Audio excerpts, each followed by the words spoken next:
You're starting. I'm just going to move this out of the way.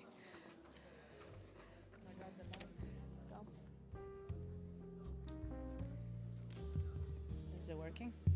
Yeah. There's nobody. Where are all the kids?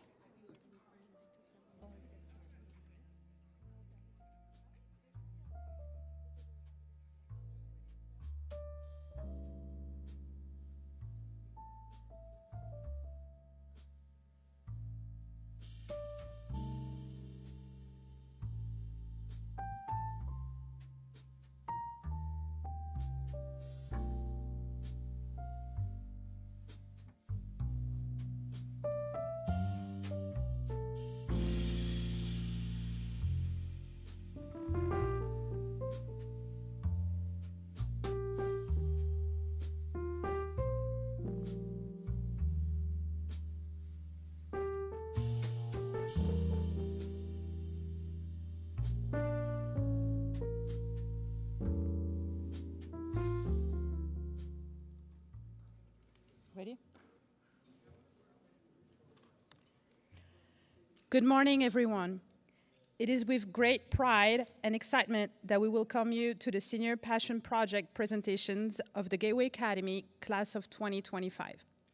To our esteemed panelists, faculty, staff, family members, and guests joining us in person and via live stream, thank you for being here to celebrate the dedication, creativity, and perseverance of our incredible seniors. Over the past year, beginning last March, our Gateway Academy scholars have embarked on an ambitious and deeply personal journey. They have dedicated themselves to developing, planning, and executing community-based projects that not only reflect their personal interests and passions, but also demonstrate a commitment to making a meaningful impact beyond the walls of Boonton High School. These projects are more than academic exercises. They're testaments to our students' ability to think critically, solve problems, and apply real-world skills that will serve them well in college, their careers, and life beyond high school.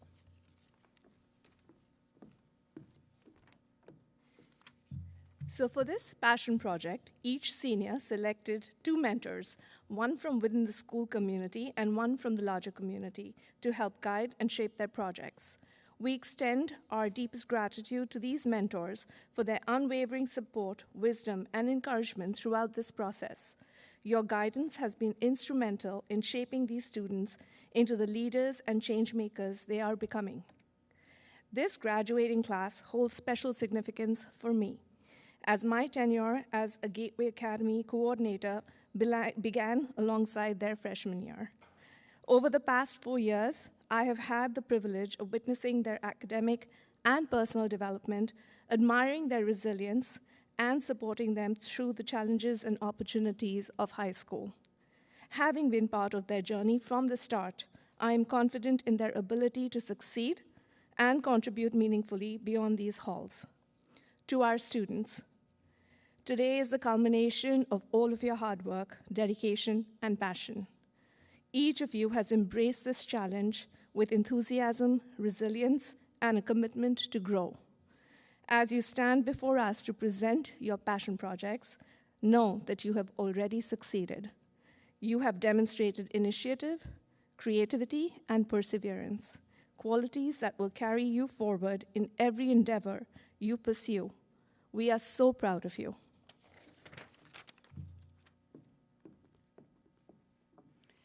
To our panelists, your insight and expertise will be invaluable in recognizing and honoring the achievements of these young scholars.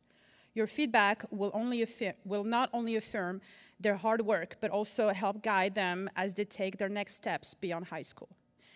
As we begin today's presentations, we encourage you all to celebrate these students' accomplishments, engage with their ideas, and take inspiration from their journeys. This is more than a requirement for graduation. It is a milestone marking their transition into the next phase of their lives, equipped with the skills, knowledge, and confidence to make a difference in the world. We would like to take a moment to go over a few housekeeping details. Please silence your phones and be mindful of those around you. We kindly ask that you hold applause until the end of the panel questions for each of our presenters. Gateway seniors, please remember to visit room 123 to record your video reflections with Ms. Oliveri. Thank you. Thank you once again for being here to support and celebrate our Gateway Academy seniors.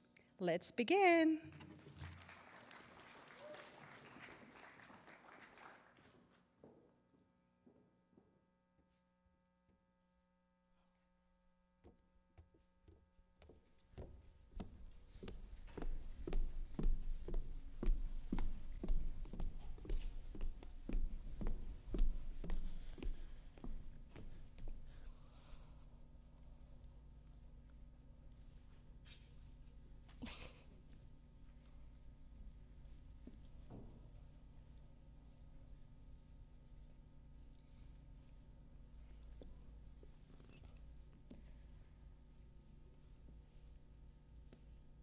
All right, there we go. Good morning, everyone. My name is Antonella Barini, and today I will be presenting to you my senior passion project entitled Brain Power and Belonging, a Story of Community Trivia Nights. So before I delve into my project, I want to get you guys to know a little bit more about me. So in school, I'm pretty involved. I'm a part of PLC. I'm also part of Teenage Advocacy Group and National Honor Society. And for all 4 years of high school, I've been a part of Gateway and Student Council. Outside of school, I am the founder and past president of Boone Antlers, which is the Junior Elks Lodge in our community. And through this, I have gained well over 200 hours of community service. And I'm also on track to becoming the youngest exalted ruler in Boone history. In the future, I will be attending Seton Hall University, where I will be studying English on a pre-law track. And also, I am a part of the Buchino Leadership Institute at Seton Hall, which is the #1 leadership institute in the country. So why trivia nights? Well, when we were asked to think about our passions, I knew immediately that I wanted to do something involving learning. I've always been a little nerdy. I've always loved a good fun fact or piece of useless knowledge. So I knew immediately that that is what I wanted to incorporate into my senior passion project. But I also wanted to do it in a fun way. So during my junior year, for my leadership project, I hosted a trivia night alongside 2 of my Gateway peers, and I figured that this was a really good avenue to pursue for my senior passion project, as I could incorporate learning with fun in an easy way. But there were some problems with this. So first, for my junior leadership project, only Boone High School families could attend, so I felt like the impact was really limited. And also within our town, I felt like there wasn't really a good opportunity for anyone, regardless of age, to come together and have a fun time. So I wanted to solve this. And this brings me to my project goal. I wanted to foster a sense of community through fun and friendly competition. Now, before you jump into any project, obviously you need to do some research. So I pulled a lot from my initial trivia night, what went wrong, what went right, what I could improve upon. And I also consulted a lot with my mentors.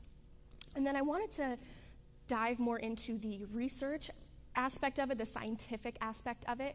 So I found this study entitled Sense of Community and Empowerment Among Young People, Understanding Pathways from Civic Participation to Social Well-Being. And this basically found that the younger you are and the younger you start to participate within community projects, the more likely you are to continue this in your adult years, and thus you're able to have a better sense of belonging within your community, and you're actually more likely to be happy because you find a sense of purpose.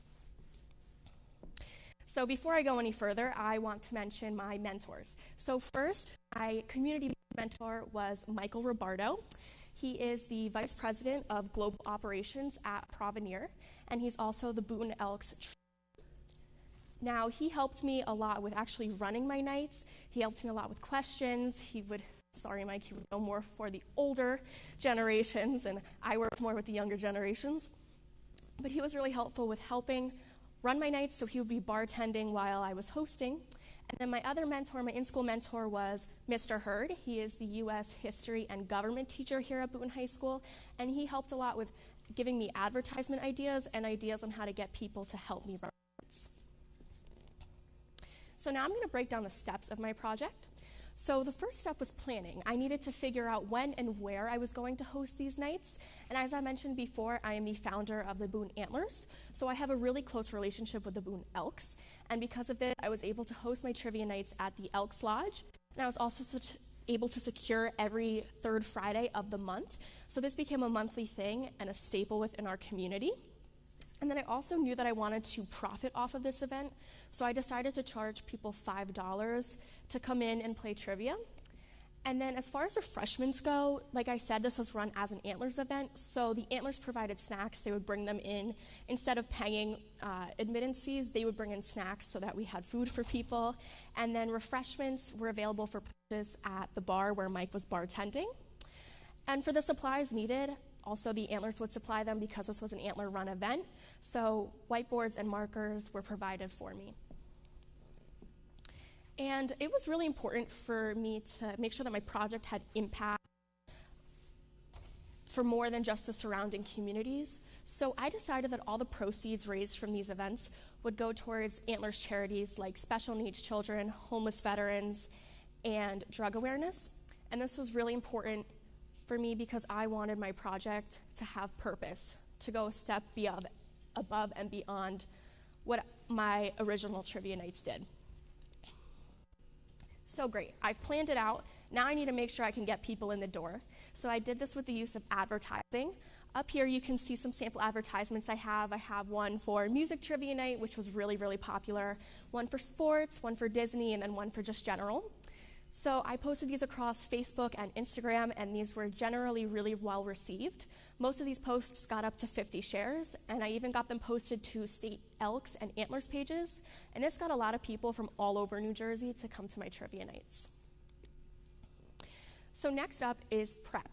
Now I gotta put in that work to actually accomplish this.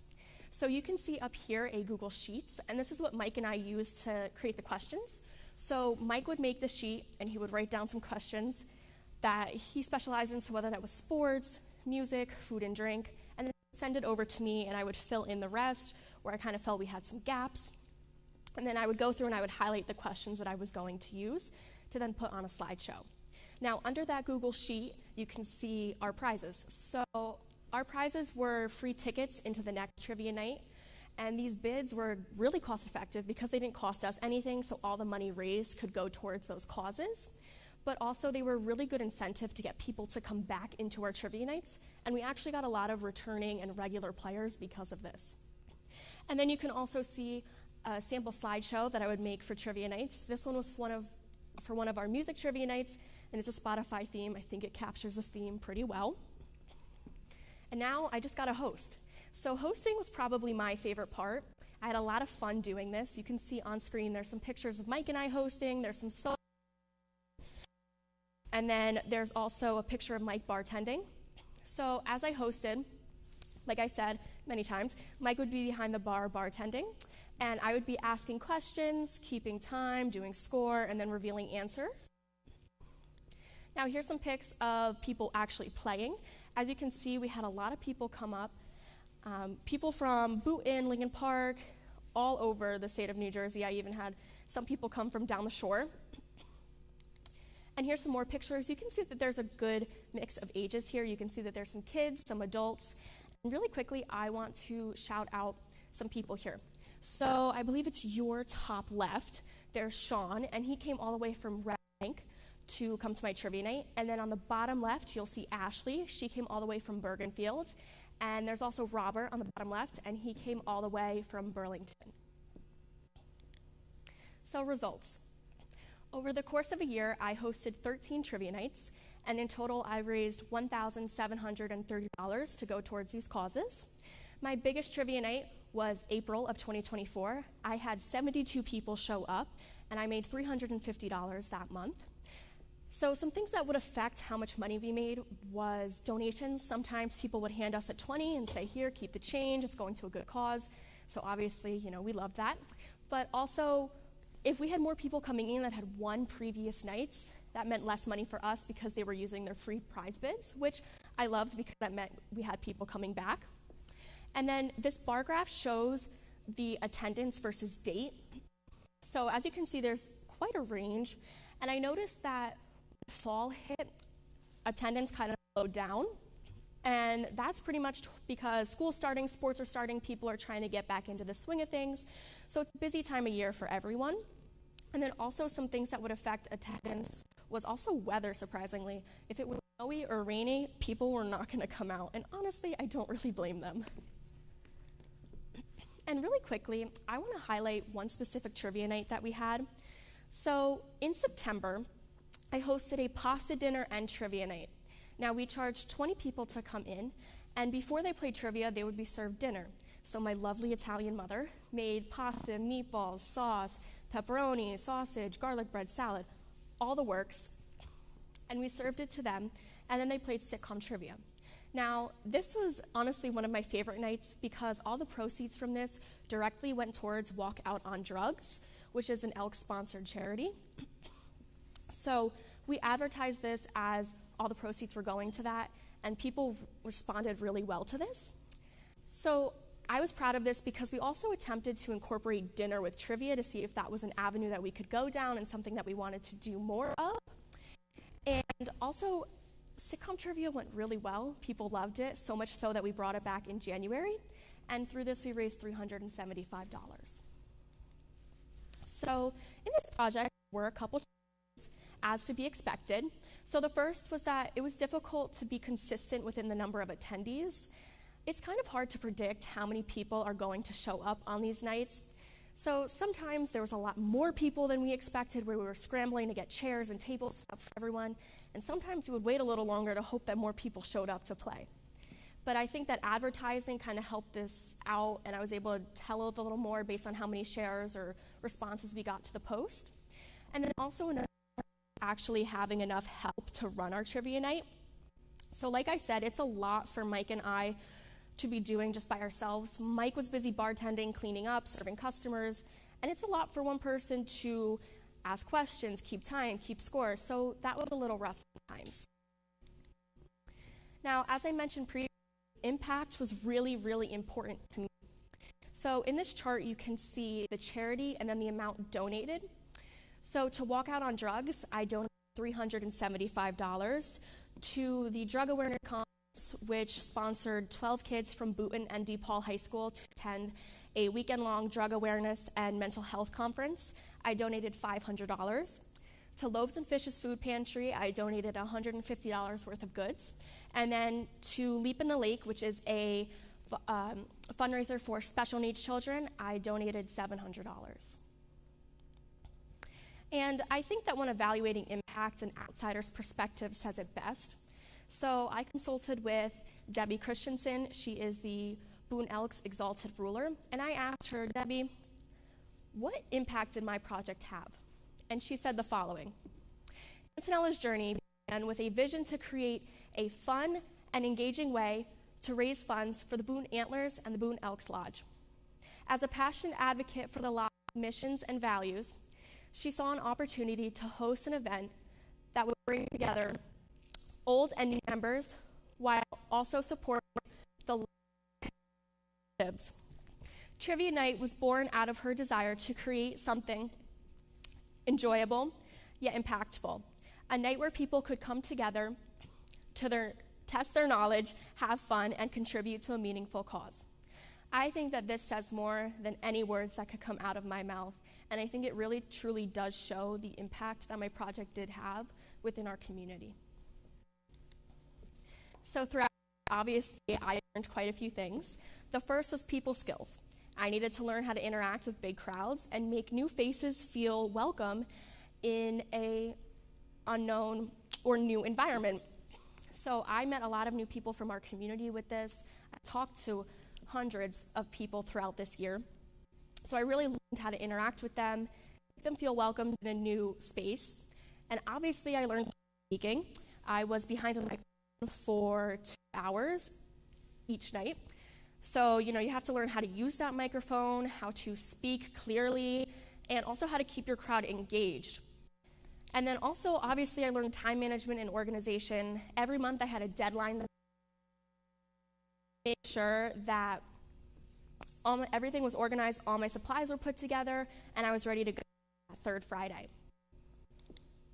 So what's next? Well, more trivia nights. So like I said before, trivia nights third Friday of the month at the Boone Elks Lodge. And you'll see Mike and I there hosting. Mike will be bartending. He makes some really good chili temples if anyone's interested. But I hope to see all of you there, and they're really fun events. So thank you for listening. Any questions?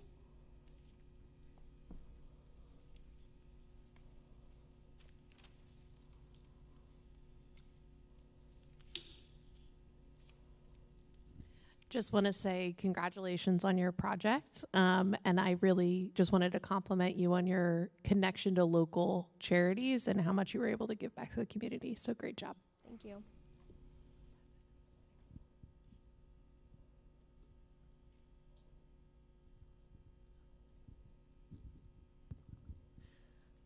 Hi, I just want to say congratulations. As Ms. Stratton was saying, you did a wonderful job.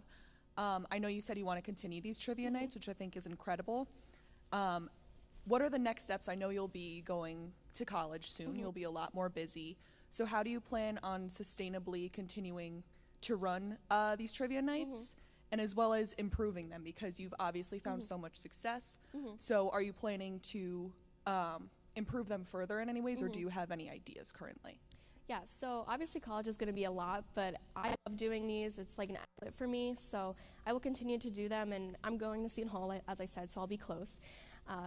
Mike said he's going to come pick me up from college to come host these trivia nights, and like I said, I really enjoy these, so I will make sure to keep doing that. As far as improving them, I think I want to put more people in these doors, so I think that as I'm at college, it's a good way. I can spread the word, make new friends, new connections, and go from there. Thank you so much. Great job. Thank you.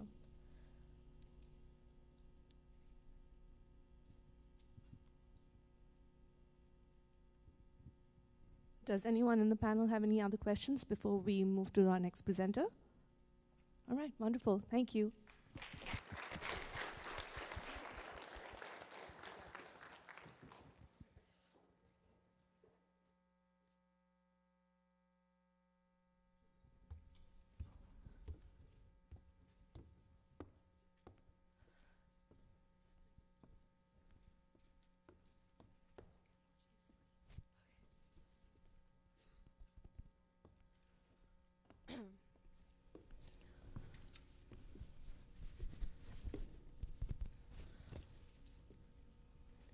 Hi, my name is Megan Campos, and for my senior passion project, I did Pause for a Cause.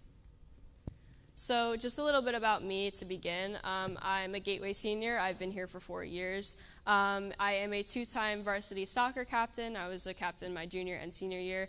This year, I am a track captain, and inside of school, I am a part of peer leadership. Outside of school, I am a part of the Morris Elite Soccer Academy. I've been doing soccer for 15 years now. And I am currently committed to Rutgers, New Brunswick to pursue general biology next year. So a little bit about my passion before I actually get into this. This is a picture of me when I was 2 or 3 years old. It was one of my first Halloween costumes. I love animals. I'm a big animal person. This was my first dog, Rodeo. He was a German Shepherd mix. This was Bowie. She was a American Bulldog Boxer mix. This is me and her when we were little. Currently, I have 2 dogs, Oscar and Lilo. Oscar's on the right, he's a Border Terrier, and then Lilo's a Bilotti. So like I said, I'm a big animal person. When I was little, I wanted to be a vet. I've since switched perspectives for my career, but I haven't really lost that passion for animals.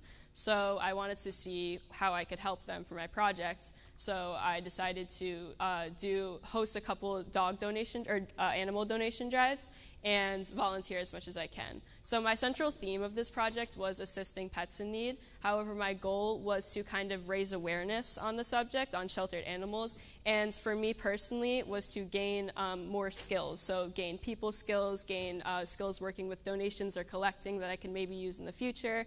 And my overall purpose with this project was to just bring more joy to these less fortunate animals that are sheltered. So to actually start this project, I needed 2 mentors. I picked Miss Olivia DeTrolio. She is a history teacher here at Boonton High School. She was a huge help with this presentation, especially towards the beginning when I first had to reach out to these shelters. She definitely helped build up my confidence throughout this project, and I couldn't thank her enough. And then Claudine Davis, she is an assistant director at the Lincoln Park PAL. She was my out-of-school mentor. She was a huge help with mostly hosting these donation drives and also, like Mr. Trolio, kind of building up my confidence, because at the beginning of this project, I was very, very, very nervous. I wasn't very good at like talking to people, but I would say since I've gotten this rolling, it's gotten a lot better.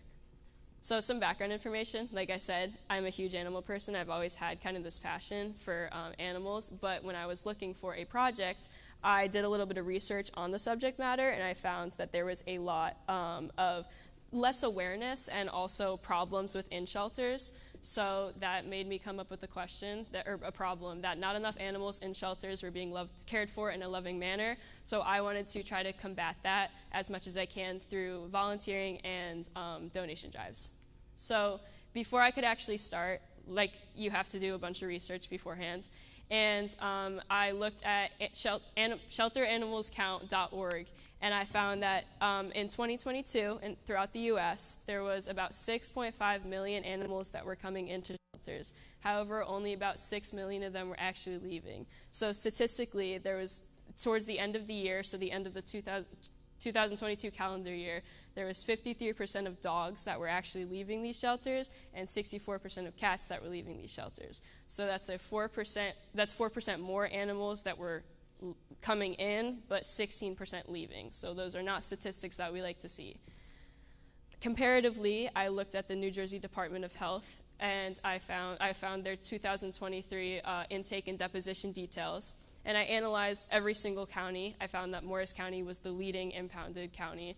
So I found that about 43,000 animals were being impounded in just New Jersey, so they were coming into these shelters. However, only about 25,000 of them were being adopted, just under 6,000 of them were being redeemed by their owners, and about 3,300 were being euthanized by the end of the 2023 calendar year. So I wanted to try to find the way to not just counter it, but raise awareness on the subject.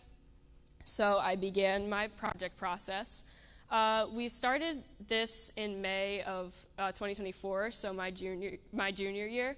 I wanted to originally do a more soccer-based project because I thought that was my passion, but after about a month of deciding, I came up with the idea of hosting donation drives.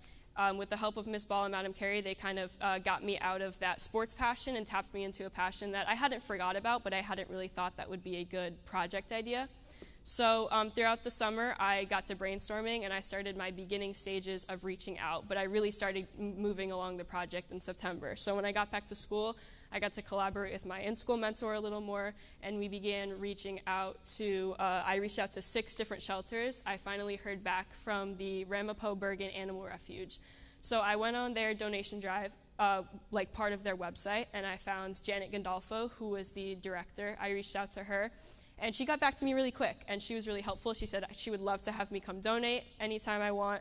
Unfortunately, though, I couldn't volunteer, so I just started off with, until I was 18, so I just started off with these donation drives, and I made a list of supplies that I would want to be donated. So I came up with kibble, dog treats, cat treats, dog toys, cat toys, and any other necessities or just extras that people would want to donate.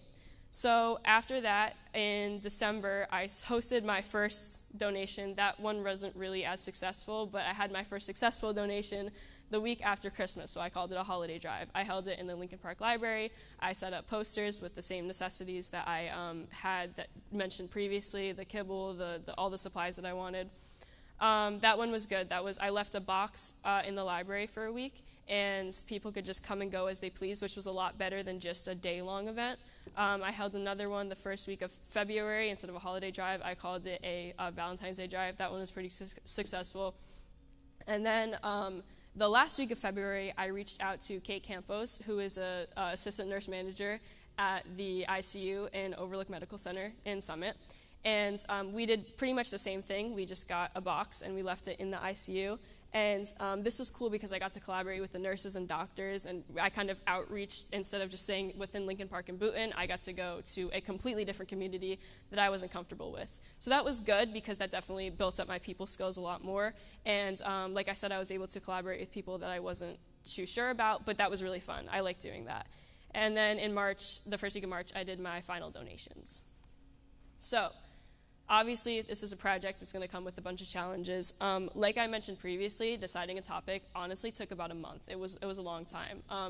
I originally wanted to do a soccer-based project, but in my junior year, me and one of my peers hosted a couple soccer clinics. That was our junior passion project, and I wanted to, while I did enjoy that, I did want to reach out of that a little bit, and I didn't want to copy it. So I wanted to originally do adoption campaigns, which I thought would be awesome. I really, really, really wanted to do that. But unfortunately, because I wasn't 18, there was a bunch of sensitive topic with the owners and the people that would be involved. So I wasn't able to do that. So I ended up deciding donation drives or collection drives. And that was good because I was able to do that at any age, and I could keep doing it as the years go on, like after college or while I'm in college. And then finding an animal shelter. Like I said, I emailed and called about 6 shelters, but only one of them got back to me. So while that was annoying, I was really glad that I got the Ramapo Bergen Animal Shelter. I couldn't ask for a better one. So that was a bit of a bump, especially since, like I said, towards the beginning of the project, I wasn't too confident. I wasn't really sure how it was. I was very unsure coming into it, but I definitely overcame that. And then setting up donation drives. As I mentioned previously, I did have one unsuccessful donation drive, which that was only a day-long event. I definitely didn't advertise or promote nearly as much as I should have. But after figuring out what I did wrong, I improved upon it, and the next 2 weeks later, I hosted my first successful one. So that was really good. And my results of this whole thing, I raised 3 boxes of donations, which was amazing. That definitely passed my goal. I was also able to volunteer, not as much as I wanted to, but because I needed to be 18 to volunteer. So as soon as I turned 18, I jumped on that as much as I could. And I was able to volunteer a couple events and throughout days that they had. But I think the most important part of this was the skills that I gained throughout this. I would say that my confidence built drastically throughout this entire thing. When I was coming into it, I was really scared to even make a phone call, or I was scared to email, let alone make a phone call and like meet with people in person.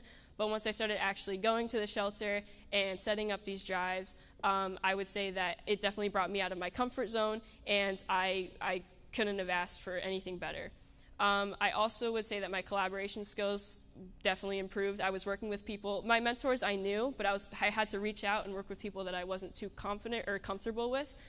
So that definitely improved.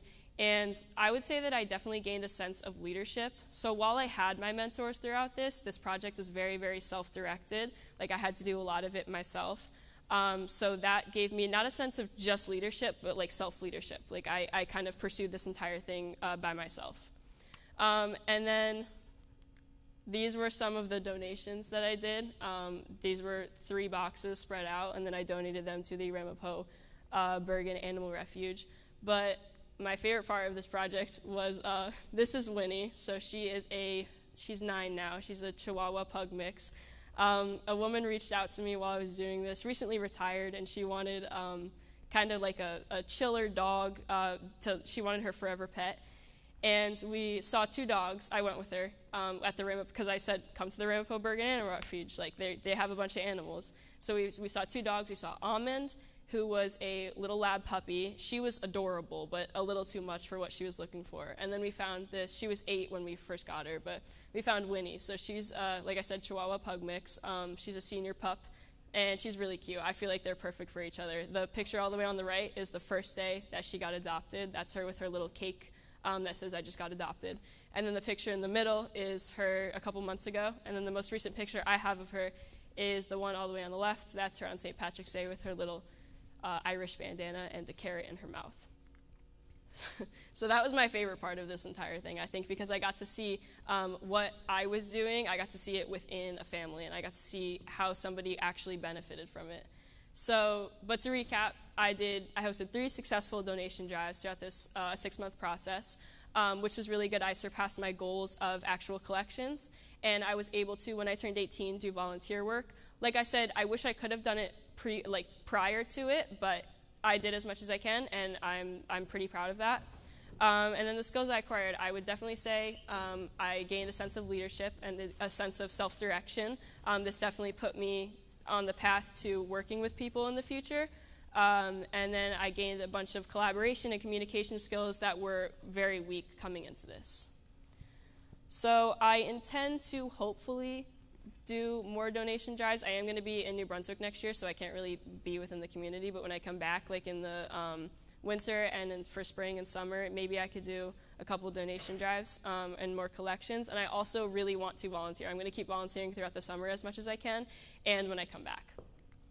But that was my project. Any questions? So thank you so much. This was great to hear a little bit more about your passion for animals, and I'm really impressed with your project, particularly when you were talking about your self-reflection and your self-leadership. I thought that you did a really nice job with that.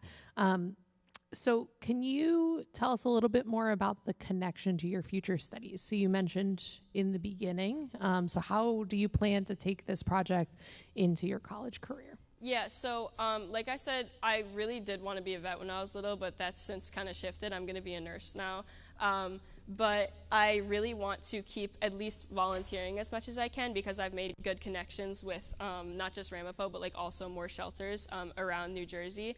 I intend to do more collections when I come back from college, but for now I'm just going to stick to volunteering as much as I can.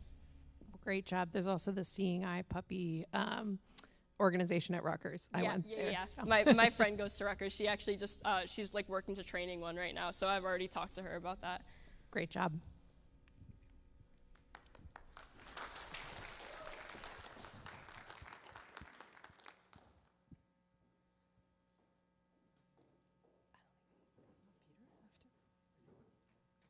No, I'm just making sure that she's...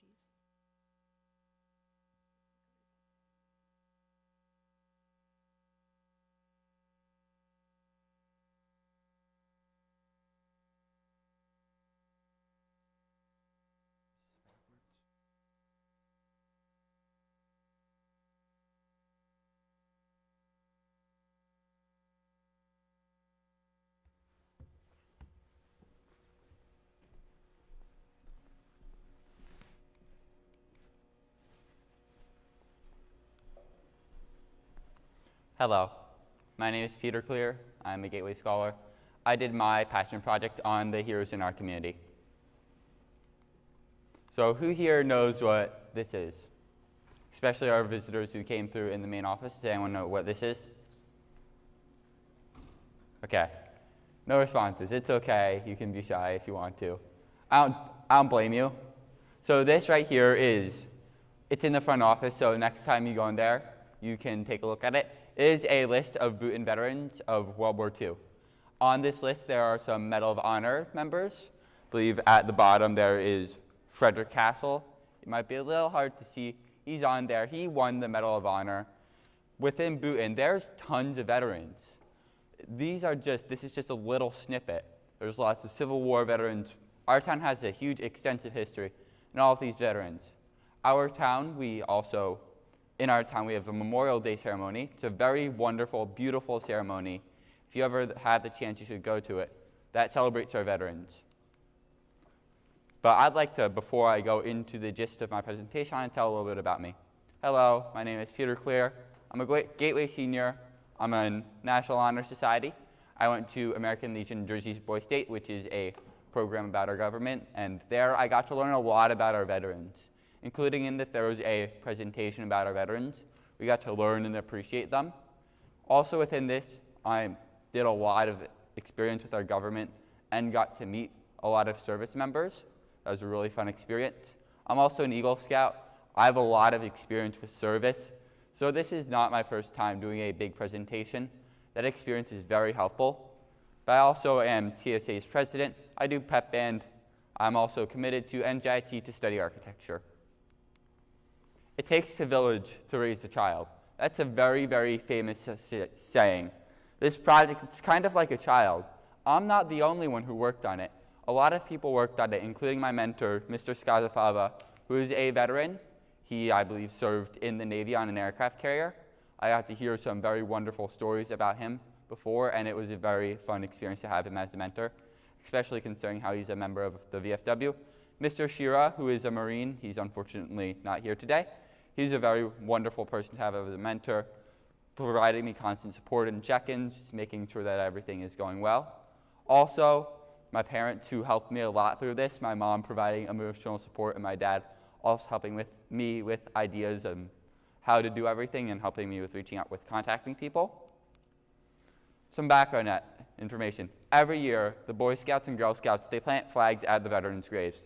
Here you have an example of me doing it. This is at Greenwood Cemetery. This is the one I normally work with. Sometimes veterans are forgotten.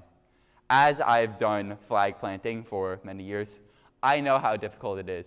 We sometimes don't have much flags, so it's very difficult as there's not much known about the veterans from the Boy Scouts perspective and the Girl Scouts perspective. And people, there's a Bhutan Facebook group, people take to social media and they'll often talk about, oh, how their veteran was forgotten and that they need a flag. They've complained about this. It's a big issue. So we need to address this. It's not good that our veterans are forgotten. They served our country. A lot of them, even the ones I found in the cemetery, they died for our country. We should at least remember them by making sure that they all get remembered. And there's the Memorial Day celebration in town. It's a wonderful opportunity, and that's what this is all for. Why I chose this project. As I mentioned, I do flag planting pretty much every year. Also, I do a lot of stuff in the Memorial Day ceremony. There's a 21-gun salute where I get to visit all the cemeteries, and they do salutes, taps. It's a fun experience to do, and it gets to connect to the veterans. I'm also extremely into history. It's one of my favorite subjects. I love it so much. I get to experience all of these stories and also get to experience the valor of our country and connect to it on a more personal level. So I got to connect my passion of history to our local community. And with this, I got to share the stories of our veterans. Bhutan is a very old community with a very storied history. And getting to be able to spread that history to everyone else, it's a very, very wonderful experience to do. I also have family at this cemetery, which I got to actually make sure that they were in this database and they were remembered. And they were often forgotten in flag planting. So this is my project statement. How should we remember our local heroes who have been forgotten? This is a timeline of my project.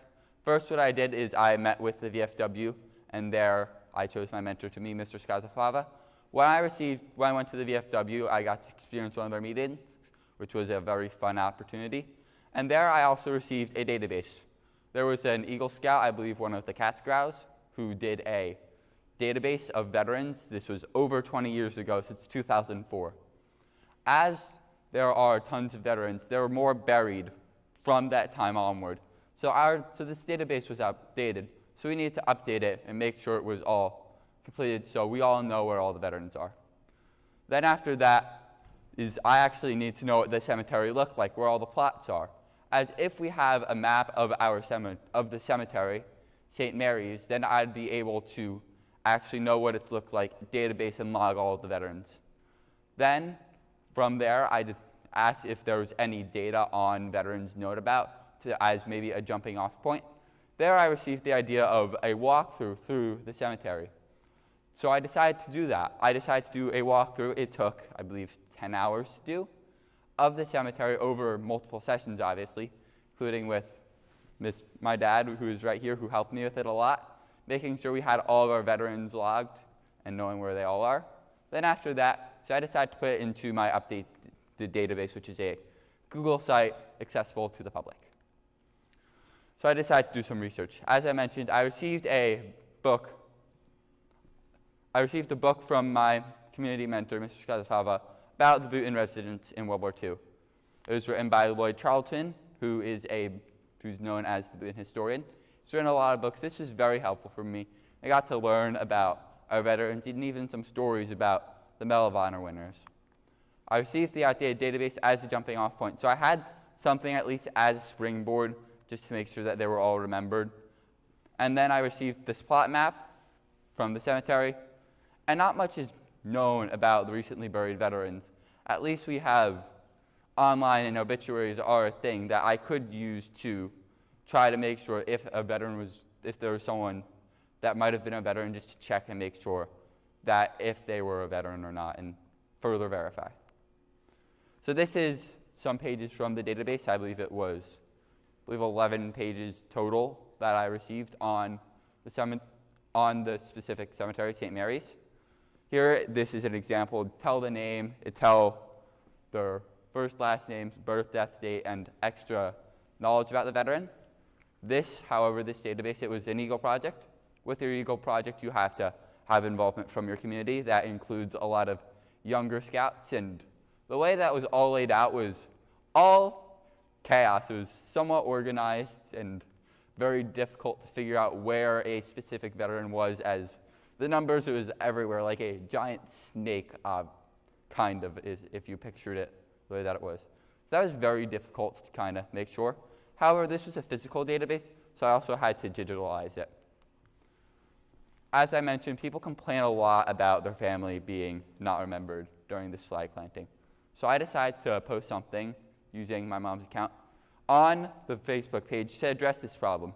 There I got to learn and actually received a lot of information from a lot of members in our community about their veterans and their family members, what they've done. There's people who received Bronze Stars, Purple Hearts, all these wonderful medals, and got to learn so many stories.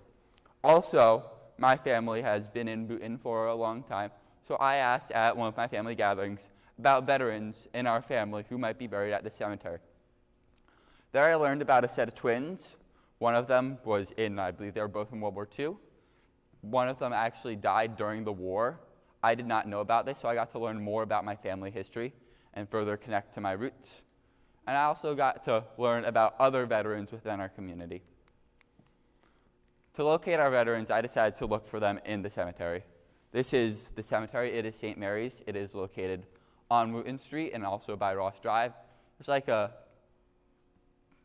square of roads that make it. It's up on the hill by Sheep Hill, if you know where that is. One of the difficulties I encountered, St. Mary's is an old cemetery, and there are lots of graves. Some of them even very, very hard to read, as some of them are from 1800 Civil War. So they're difficult to read. I believe there was a veteran who died during the Civil War. His grave was very hard to read, and on a lot of these Civil War graves, some of them are just a star in the ground. You don't even know all of the information about them, just that they served in their name. And there's a lot of confusing information. As I received this database, it wasn't completely accurate, so I needed to make sure, go through, verify, make sure all of this information was actually correct. This took over 10 hours to do. This is excluding all of the work on Google Sheets, digitalizing everything and putting it all in this new updated site. My results and findings. This is actually my sister, who is now who does flag planting. It's very wonderful. It's actually the Girl Scouts who do this. So she's doing it. She's actually planting a grave at my family's gravestone, the one that I knew. I got to learn a lot about our history. Bhutan's a wonderful town. We have so much history. I didn't know how involved our community was in the war and all other prior wars. A very surprising thing, there were so many Civil War veterans. I could not even go into a detail of how many there were. So tons of the copper stars weathered everywhere in this cemetery. Very wonderful to connect to the Civil War. It's one of my personal, I think it's one of the most interesting one. I also enjoy traveling. I've been to a lot of these battlefields. And I get to honor these veterans when I go and get to learn about more of our history. I also got to remember the 324 veterans that are buried in this cemetery. There's a lot of setbacks too. This database, it was outdated. It's 20 years old, and in that 20-year time period, more veterans have been buried at the cemetery, so it is outdated. I actually have right here is a picture of one of they're called the Grand Army of the Republic Stars, as the Grand Army of the Republic was the name of the group of the army during the Civil War. So they have all these stars in the cemetery. They're really cool. I encourage you to go and look for them if you see a cemetery, especially an older one. They're very cool to find. There's also a lot of very hard to read graves. The graves, they are often faded. Weathering and erosion take its toll. And there's also a lot of them are often covered in grass, so it's very hard to read and see a date or a name. And there's also a lot of wrong names for the veterans. So with this wrong name on the old database, then you don't even actually know if it's the correct person you're looking for and if the veteran's actually there. I believe there was one case, there was a misaccuracy in the database, an inaccuracy in the database that I needed to fix, so lots of it. And also, there's a lot of dates that were unknown and they need to be fixed. As this is a cemetery, some of the stuff does get covered up by grass or dirt or whatever is in the way. So I need to make sure that all of those dates were seen and find all of those veterans to make sure that if their death is unknown, make sure that's in our Google site and in this database. Conclusions and further directions. As I mentioned, I received the plot map before. This is the result of what happened to the plot map. I printed it out, and all of this, it's covered in numbers and archiving, which is a very fun task. It's not exactly fun to do. It's very fun to learn about all of them, but it took some time. This is the database. What's it called? So this database, it has all of the numbers on it of all the veterans. It's actually the plot map of what the cemetery actually looks like. I have to learn about our community and got to learn about my own family history, connect to my roots. And this is only one cemetery, though. Within Bhutan, there's a lot more cemeteries, some of them even bigger, including Greenwood, which is down by the reservoir. That's actually the one the Boy Scouts do. So for further direction, I've actually future-proofed my site to make sure I can add more about the different veterans. So what I plan to do is continue the process for all the cemeteries, get the plot map, and then further do the walkthrough of the cemetery to make sure that we all know about every single veteran, not just the ones buried at St. Mary's. This is my Google site. I believe these slideshows are available to the public, so you can go on here, you can look at the veterans. If you go onto the homepage, if you go down, there's actually how to find a veteran. It's a whole slideshow of a list of all the veterans in the sheet, and you can go in there and find out about our veterans more. And I plan to also continuously update this to make sure that everyone is accounted for. Does anyone have any questions?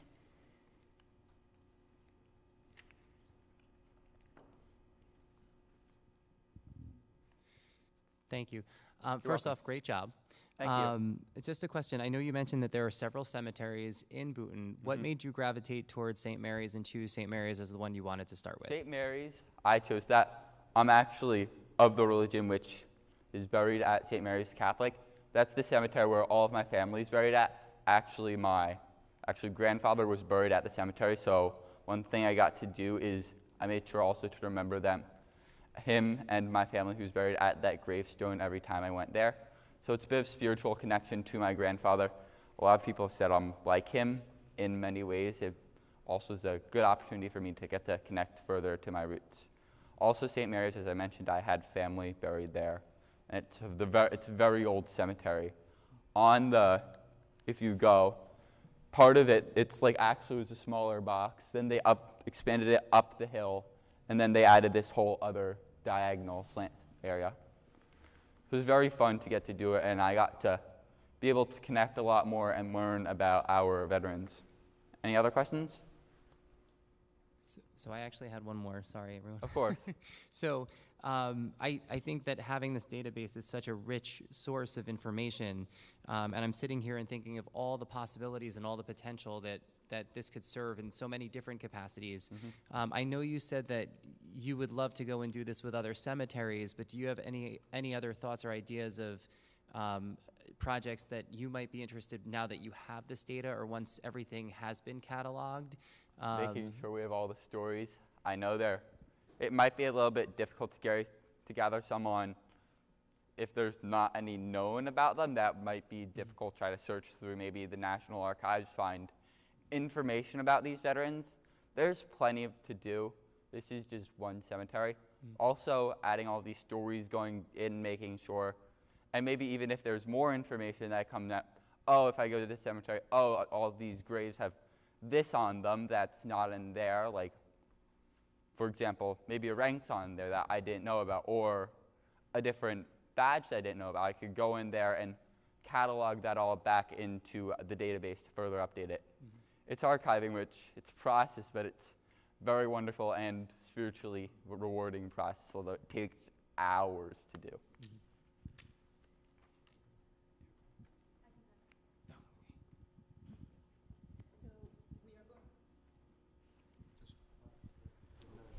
you need the mic.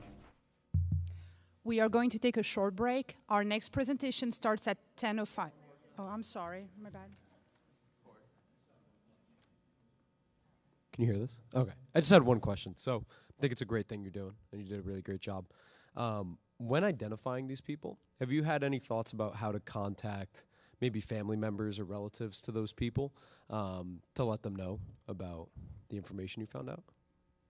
Not that I know of. I did make the Facebook post there. I got to receive information. I got to learn about some veterans, which I didn't know about. I actually received many emails about them from their families.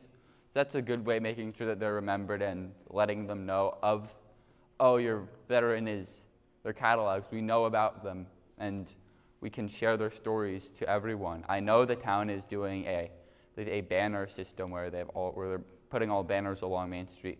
If there's the beginning of that with, I believe they did with 3 Medal of Honor winners, Frederick Castle and 2 others. So that can be continued, making sure that they're all known. Also, if I know any, I could reach out to that family personally, letting them know.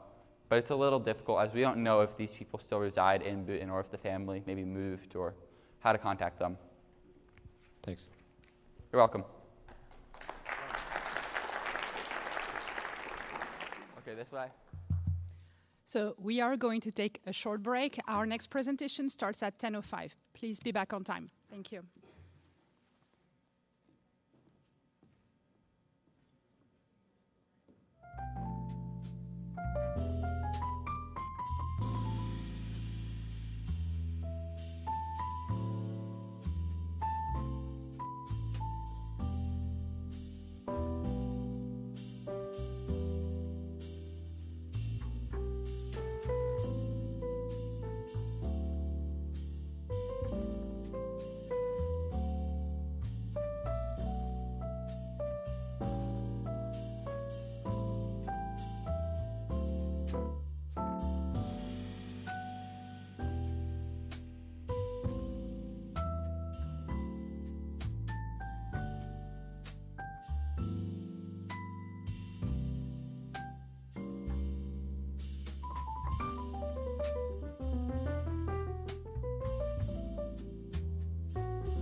All right, everyone, if we can have your attention, if you are walking around or need to stretch, we encourage you to come back to your seats and we will get started in just a few minutes. Thank you.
I'm Sydney Figueroa, and for my senior passion project, I did student art exhibitions. So to start a little bit about me, I am a member of the Peer Leadership Club. I'm in NHS. I do field hockey, wrestling, and track. And based off of that, you probably can't tell, but one of the things I really enjoy doing is art. Ever since I was little, I've always loved to draw and paint and just create. And so last year, my junior year of high school, I got to take an art class here. And before taking this class, I, like most other people in the school, had no idea the amount of work and effort that's put into our art programs. And I was put into an art show one day, and that's what gave me the idea for my senior passion project to do student art shows. So through my project, I wanted to include both the Boonton and Lincoln Park towns, and I wanted to show how we are all connected to one another, and I really wanted to drive the students' creativity and passion and love for art and get them as excited for it as I am. So this is what gave me the idea for my theme of the art shows to be what makes your community. So to start, I did some research. So on the left is special issue supporting community development through the arts, and this article just states that art drives community development and that it can revitalize local economies and it encourages civic participation. And the article on the right is funding disparity between STEM, humanities programs impacts enrollment. And this article states that by funding STEM programs and not art programs, we see a decrease in participation in the art programs and that there is a big funding gap between the two. So this led me to do a little bit of my own research. So from the Federation of American Scientists, I found that $12 billion go towards STEM programs throughout the United States, while the art programs only receive $2.28 billion. And another statistic I found was that 12% of US high schools don't have an art program at all, and an even larger portion have a very small or minimal one due to a lack of funding, and that comes from the National Endowment of the Arts. So the first step of my project was to create some objectives for myself, what I wanted to achieve. So my first one was that I wanted to gather at least 150 student-made art pieces. My second one was that I wanted to include both the Lincoln Park and Boonton towns and have participation from at least 6 grade levels. My third objective was I wanted to display 20 pieces of art in total at the end of this.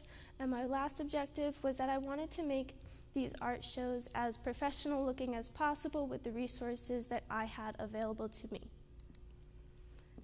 So I, with my mentors, set out a step and guideline that I would follow throughout the project. So the first one was the planning, the second one was contacting, the third was collection, the fourth was preparing, and the fifth was finally the exhibition. So the planning, I reached out to the Boonton Holmes Library, the Compton Gallery on Main Street, and the BHS Art Hallway. And this is where I figured I would present and showcase the art that I had collected throughout the project. And this is also where I ran into my first problem. Originally, I was just going to use the Compton Gallery, but due to time constraints with the project, I had to add in the Boonton Holmes Library and the Art Hallway. And then contact. This was probably my most important step because I had to work with so many different people. So on the bottom left, you can see Dennis Maida, and he's the owner of the Covert Collection on Main Street, and he was my outside mentor. On the top, you can see Jody Oliveri. She is a art and photo teacher at the Boonton High School, and she was my in-school mentor. And both of them really helped me and guided me through the next steps and contacting other people, getting my message out there of what my project was. And I also contacted Samantha Angelillo, another Boonton art teacher at the high school, Lindsay Hollowell and Julie Rogers, who are John Hill School art teachers, Emily Moore, who is the Lincoln Park Elementary School art teacher, and Jolene Gibbs-Dembski, who is the Lincoln Park Middle School art teacher. So collections. I collected from John Hill, Boonton High School, and the Lincoln Park schools. And this is where I ran into my second problem. Because I added in those 2 other shows for this project, I had to move up the date of collecting the art earlier. So this was then done between January and February instead of the original plan, which was for March. This is just a breakdown of the submissions that I got. So on the left is just a chart of the number of submissions by school. And as you can see, it is pretty even throughout all of them. And in total, I collected 372 art pieces, which is 222 more than my original goal, so that was great. And then on the right, you can see a chart of the breakdown between grade levels. So the most I got was from 4th graders at 102, and the least I got was from 5th graders with 9. But I got to work with 9 different grade levels, which is 3 more than the original plan. So these are just some of the submissions. Some similar themes that I saw throughout the art that I collected were about people, so family and friends. Religion was on some of them. Sports was the biggest one that I saw, as well as familiar places like stores and places that they visit within their towns. A bunch of different mediums were used for the art. Most students drew or painted. Some used clay sculptures for it. On the bottom, you can see the Ferris wheel was a photograph, and then the one of the Lincoln Park School was done digitally. And in the middle, there is one that was made as a 3D model using Lego figurines. So then I had to prepare for these art shows and set everything up. So to store all my information, I used a Google spreadsheet where I kept track of the total number of submissions by grade level and from each school. I also wrote down the names, grades, and schools of each student whose art was chosen, and I wrote down the similar themes and mediums that I saw being used. The next step was to frame the work that I had chosen for the art shows. So the frames were donated by Miss Oliveri and Miss Angelillo for this project. And then I created labels for all of the pieces, which included the student's name, grade level, and school that they were from. And then I created flyers to advertise for my show. Finally, after all of that, I got to exhibit my work. The top row is from the BHS Art Hallway. This was put up March 3rd and is still up now for you to see. And the 21 pieces of art were displayed here. And on the right, you can see I just wrote a little sign explaining what my project was so anyone that passed by could see it. And these were up while the school was running the play in the auditorium. So this way, anyone who wanted to could come in and take a look at the art down that hallway. And then on the bottom row are pictures of the art in the Boonton Homes Library. Here, 13 pieces were displayed, and that was up from March 3rd to March 8th. And then the Compton Gallery will be from April 24th to May 2nd. And this is also where I ran into my third problem of this project.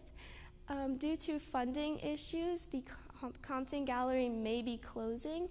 So if they do, or if anything goes wrong with that, I will be switching to the Maxfield Gallery instead. So I think the experience that I gained from this project was probably the most important.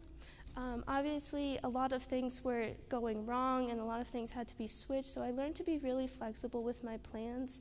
I learned how to pivot and how to communicate with everyone that I was working with to what was changing. I also learned the difference between being pushy and being assertive. I was really scared going into this project because I was contacting so many new people, most of which I had never even met before. And I didn't want to step on anyone's toes or get in the way of anyone else's schoolwork because they are teachers and they do have their own curriculum that they have to follow. So I was really worried at the beginning, but then I learned that if I didn't set out my goals and express them, that nothing was going to get done on time or the way that it needed to be. And I learned, like, when I said what I needed from them, I was able to get the responses that I needed in return. And the last one was I got to make connections. I got really close with Ms. Oliveri and Ms. Angelillo as I spent a lot of time in their rooms as they helped me with this project.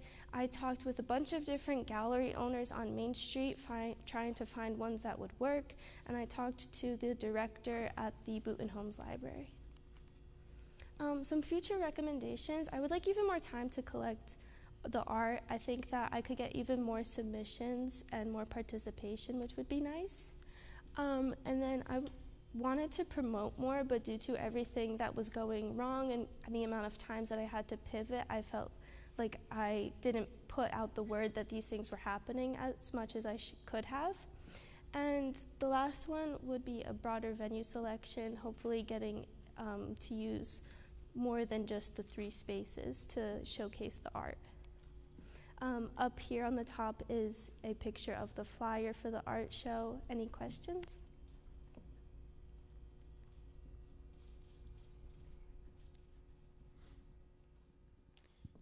So nice job, Sydney. I actually had a guest here last week, and I was walking down the hallway here, and they were very impressed with the artwork that was in there, and they were actually commenting on, how it wasn't all Boonton High School students. It was from throughout the district, and I don't know if we noticed that it was Lincoln Park also, but an outsider was very impressed, so I just want you to know and get to hear that feedback. Thank you. One of my questions, though, is setting up a gallery is, I'm assuming, an art in itself. What was the biggest challenge when trying to decide how to organize the artwork? I think the biggest challenge was just making sure that every piece would be able to be seen.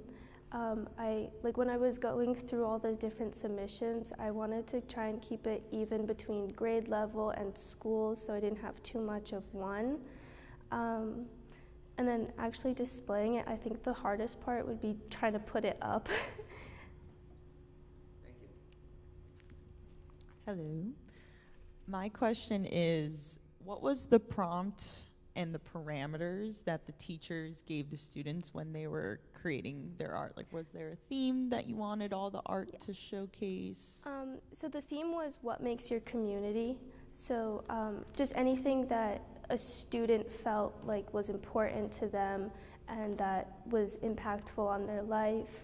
And then the parameters, I wanted to keep it very open so the art teachers wouldn't have to maybe purchase any new materials or anything like that specifically for this project. And so no one would really feel too constricted. I just kind of said, don't make it too big so I could be able to display it somewhere. And then when you were deciding which art went to which place, what was your methodology? Again, like I said before, that was just trying to keep it even, where everyone can see it, so there wasn't too much at one spot, because I wanted to try and have Lincoln Park and Boonton in both places. So I didn't want to have only Boonton and only Lincoln Park and keep them separated, because it really is all about bringing the 2 towns together and showing that connection. Thank you.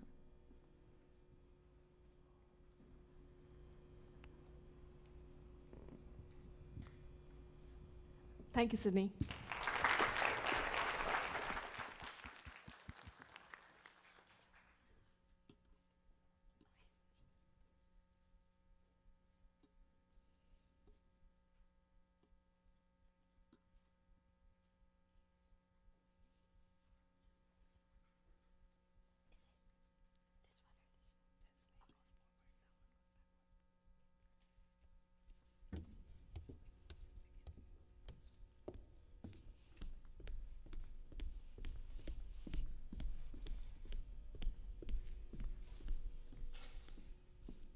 Good morning, my name is Julia Fingaro, and for my senior passion project, I did Paving the Way, the Future of Girls Wrestling. So to begin, I would like to introduce myself. I'm a senior here at Boonton, where I am a member of the Gateway Academy, National Honor Society, PLC, WAMPUS, and Key Club. I've also been wrestling for 6 years, and I have been a part of the Boonton wrestling team for the past 4 years, where I was captain both my junior and senior year. And I will also be continuing both my academic and athletic career at Lehigh University next fall. So before I get into my project, I would like to introduce the two people who helped make this project possible for me, which was Miss Luisa Sinatra, she is the Boonton Girls Wrestling Assistant Coach, and then Mr. Ernie Monaco, who is the owner and founder of the Edge Wrestling Club, and he's been my coach for as long as I've been wrestling for. So before I actually began my project, I wanted to do some research, but unfortunately, girls wrestling is a fairly new sport, so I kind of had to go to a more broader aspect because there was no specific research for what I was looking for. So I looked into girls participating in male-dominated sports as a whole, and I found this research paper that was titled, "You're Underestimating Me and You Shouldn't." And in this paper, they actually completed a study where they asked a bunch of females that compete in male-dominated sports if they ever feel that they've been mistreated or disrespected by their male counterparts in any way, and 60% of them answered yes. So now some background information on girls wrestling. So in 1990, there were only 112 girl high school wrestlers, but since then, for the past 27 years, girls wrestling has been growing, and it has been growing by 10% or more in most of those years. Then in 1998, Hawaii became the first ever U.S. state to sanction girls high school wrestling as a sport. And then a few years later, in 2016, Helen Maroulis became the United States' first ever Olympic gold medalist in women's wrestling. And here we have some statistics of the growth of girls wrestling. So as you can see, from 1990 to 2010, there was growth, but nothing too crazy. And then from about 2011 to 2020, it really started to skyrocket and participation really started to pick up. These are some more recent numbers, and in 2022, there were about 35,000 girl high school wrestlers, and then in 2023, there was about 52,000 girl wrestlers. So in just a year, there was about a 47% increase in girls high school participation. So now I would like to say why girls wrestling is so important to me. So I've been around wrestling my whole entire life, watching my brothers, and I didn't start wrestling until I was about 12 years old, and that was once girls wrestling really took off in participation. And now when I began wrestling, I did come up with many challenges I wasn't expecting, and this was, I was often disrespected or not treated right by my male counterparts. So there were situations where they would be partnered up with me and they would make rude comments to their friends or to me, and they would just straight up be disrespectful to me. Another challenge that I had was I didn't have any female role model growing up, so I had many amazing male role models throughout my wrestling career, but there was really I didn't have any female coaches when I first started, and this was something that was a little bit difficult for me. This brings me into my problem statement, which was girl wrestlers might not always feel comfortable or welcome in a wrestling room setting, as it is a male-dominated sport. And now, the goals of my project, I wanted to fix that problem. So my first goal was to make girls feel more comfortable and more like they belonged in a wrestling room setting. I personally was, and I still am, usually about the only girl in my wrestling club in a room full of 40 or 50 boys. So this is something that is not easy to deal with for a lot of people, and it took me a while to get used to. And then I would also like to be the role model to younger girls that I never had when I was younger.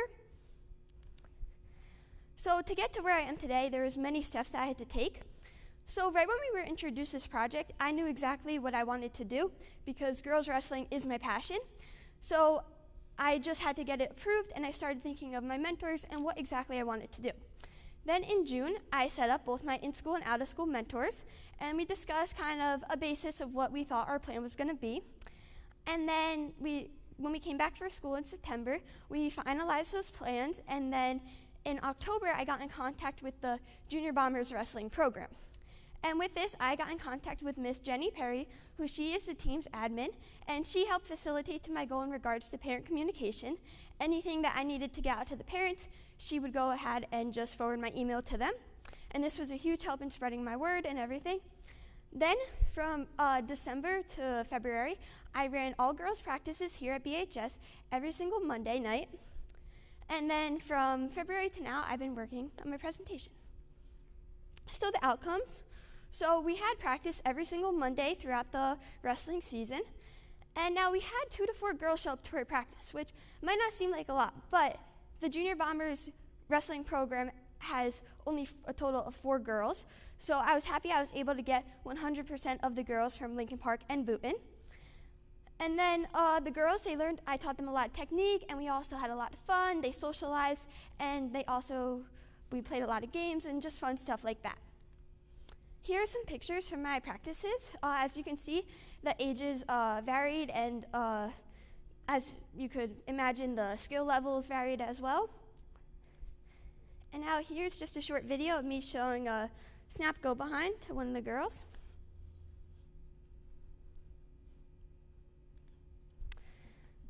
So throughout this project, I did encounter many challenges. Wrestling is a very partner-based sport. Ideally, you would like to have a partner that is close to your age, weight, and skill level.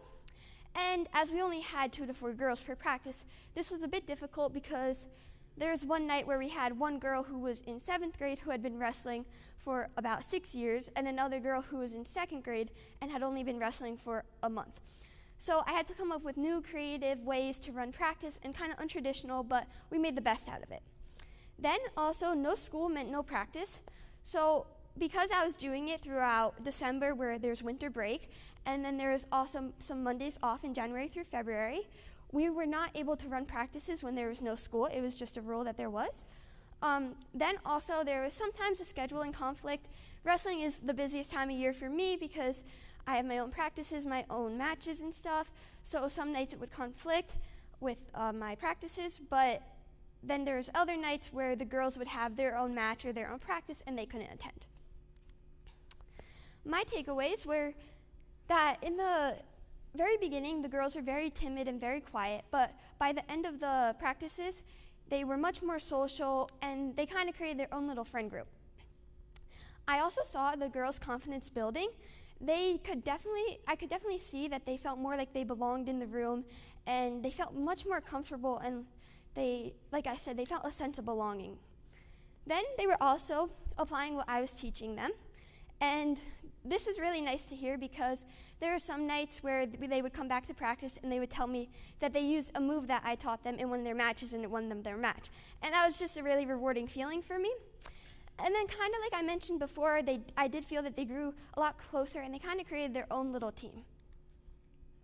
I have some quotes from the parents because I sent out a feedback form, and one of them being, my daughter liked that Julia inquired about what moves they liked or were not comfortable with, and then would teach them how to do it or defend it. And then the other one was, Julia really made wrestling fun for my daughter, and this was really important for her. This is just a nice little touch. This is one of my girls who I coached. Right before my state tournament, she posted this on her story, wishing me luck. And this was kind of really nice, and it kind of shows the relationships that I was able to build with the girls.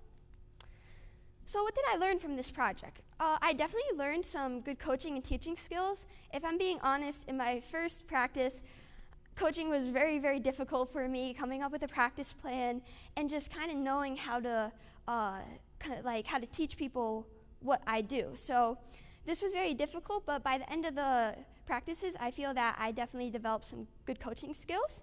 I also learned a lot of leadership skills. Like I said, I had to make practice plans, and I was running these girls through these practices. So it was really important that they had a leader to look up to and someone to tell them what they were doing. Then there's also a lot of collaboration. There's a lot of people who I had to be in contact with to make this possible, and a lot of people who all had to be on the same board to get everything to work. Now the next steps. In the future, I intend to be a women's wrestling coach, so I feel that this has definitely taught me some basic skills that I will need for that. And I also plan to hopefully run some all-girls practices in the summer when I come home from college. Thank you, and any questions?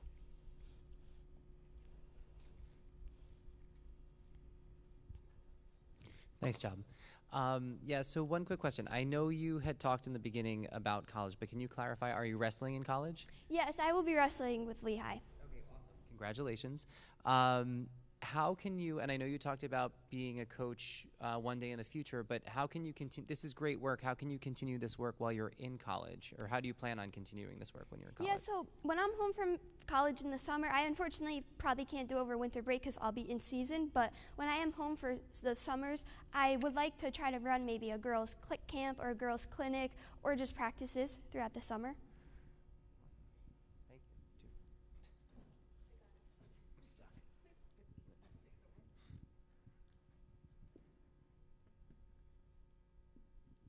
First, I want to say great job, Julia. Thank you. And you're an inspiration to so many of these young children. I saw the girls being very excited about meeting Julia. And yes, I'm going to wrestle like Julia. So I just want to thank you for all you've done for the Boonton High School program the last 4 years. And I see some of the younger girls very excited to be in wrestling. And I thank you for that for Boonton High School. Also, I just want to, what else did I want to say to you? Just a question. I know you're going to be at Lehigh, and I know that you're going to have a really busy schedule there.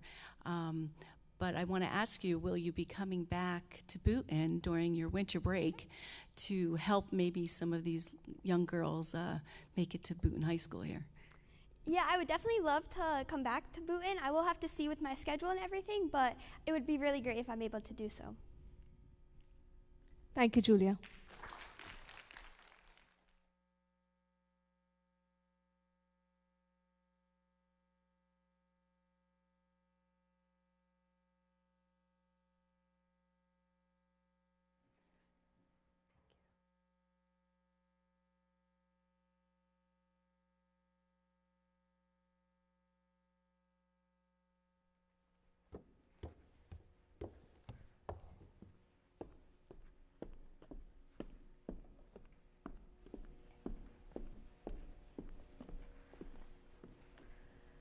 Good morning, everyone. My name is Elizabeth Harbison, and I'm up here today to present to you my senior passion project Nourishing and Flourishing. But first, before I get into it, a little bit about me. So here at Boonton High School, I am a Gateway senior. I'm also part of PLC, and outside of school, I am a Girl Scout. I've been a Girl Scout since my kindergarten year, as well as the former Antlers vice president. I've also been playing field hockey with Boonton since I was in 5th grade, and I've been a part of my club team Rapid Fire Elite since I was in 7th grade. And I am looking to continue my academic and athletic career at Drew University, where I'll be studying biology. But why biology? Well, I am looking to pursue a career in the medical field after college. So I knew I wanted to do this passion project somewhere in the medical field, helping medical professionals. So I thought, who better to help me than the Assistant Vice President of Professional Practices at the Valley Hospital, Mrs. Josephine Bodino, who was my out-of-school mentor. She also helps manage the finances at the hospital and the head of holistic nursing. But a lot of you may not know what holistic nursing essentially is. So it is nurses who help heal the patients as a whole, not just the body. And they do this using modalities such as aromatherapy, therapeutic touch, acupuncture, and massage therapy, just to name a few. So now I had to really get into the planning of my project and how I could contribute to the medical field. But obviously I am just a senior in high school. I don't really have the credentials that these medical professionals do. So I had to take a step back and really think, maybe how can I help these medical professionals just like how they help us on a daily basis?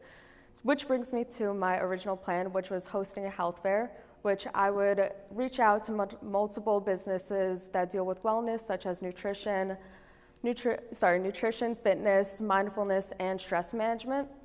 But further talking to my mentor, I did find out that they already hosted a health fair annually at the hospital, so I had to turn away from this plan and come up with a whole new one. And at this point, I was really stuck. I was really banking on the health fair. So I went to my mentor and I asked, what could I do? So she started talking to me about what she did for her doctorate, which was creating and implementing Zendens in the hospitals, which for those of you who don't know what a Zenden is, it's essentially a space in a workplace that the healthcare professionals could go for a state of rest and renewal.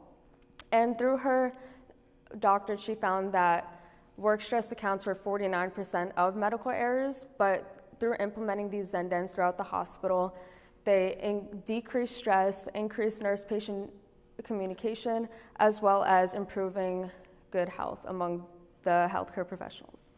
And this is just a deeper dive into her doctorate if anyone is interested. And these were some of the Zendens throughout the hospital. At the Valley Hospital in Paramus, there are currently 13 Zendens that the medical professionals can go to anytime during the day. But when I was looking at these Zendens, I learned that they were only allowed in there 15 minutes throughout their workday, as well as that there's a limited amount of space to hold these Zendens in the hospitals. Which brings me to the solution that I proposed. I figured that the best way to combat this was to create a podcast. So creating a podcast in which discusses dealing with stress and anxiety in a healthcare setting would provide a self-care outlet for these healthcare professionals both anytime and anywhere. So now into my process, I started really planning in September and October, which was when I did a meeting of the Valley Hospital and a tour in September and October, and then really came for preparing for promoting my podcast, which was in October, and then the day of the promotion, October 31st, and lastly, really creating the podcast and all the episodes, which I worked on from November through January. So diving deeper into the meeting tour, on your left here is the Valley Hospital, which it took place at, along with the 2 conference rooms that I promoted the podcast in. And I did this tour on October 14th of 2024. When I was there touring the hospital, I was also able to meet my 2 other out-of-school mentors, Tara Patterson and Jackie Nunez, who are also holistic nurses there at Valley. This is when I was also able to brainstorm how to promote the podcast. And I knew, well, there's already these health fairs, why don't I create my own table in order to talk to the doctors and clinical assistants on what my podcast is all about. So I know it's very blurry, but third table here was mine where I promoted my podcast alongside with Tara and Jackie, which is when I came across my first challenge, which was the time constraint. We met and figured out how I was gonna promote it on October 14th. And I then learned that the health fair was October 31st. So I only had 2 weeks to really prepare and figure out how I was able to promote my podcast to all these healthcare professionals. Nevertheless, I did work very hard on getting all my materials that I needed, which I will talk more about. So I had to figure out how am I able to attract these medical professionals and clinical assistants to my table where I'm just a 17-year-old, why would they come and listen to me? So I got these little fidget toys, which were like little stress balls, little fidget spinners, things like that, which I also provided along with a little card, which I'll show later, that had a QR code of the podcast as well as the Instagram, which I kept updates on the podcast. Now, the reason why I did include these fidgets is not just for fun. I did do research my sophomore year in my AP seminar class that many people do struggle with fidgeting and having short attention spans, especially those who struggle with ADHD. And I did find that using these fidget toys increases their attention as well as providing an outlet for when they fidget. And not just this, but they can, the healthcare professionals could use them throughout the workday whenever they're talking to a patient or they're just stressed. And how I acquired these was through my mentor. As I stated before, she was in charge of the finances at the hospital, so she was able to supplement me with the fidgets. And as I said before, this was the cards that were given with the QR code for the Instagram and the podcast, as well as my contact if they had any questions or they had any more ideas. Now for the day of, this was my favorite part for sure. I was able to go talk to all the medical professionals and really promote not just the podcast, but myself and who I was. I had to tell them what it was all about, who I was, why I was there, what a Senior Passion Project was, because many of them were not aware of what it was.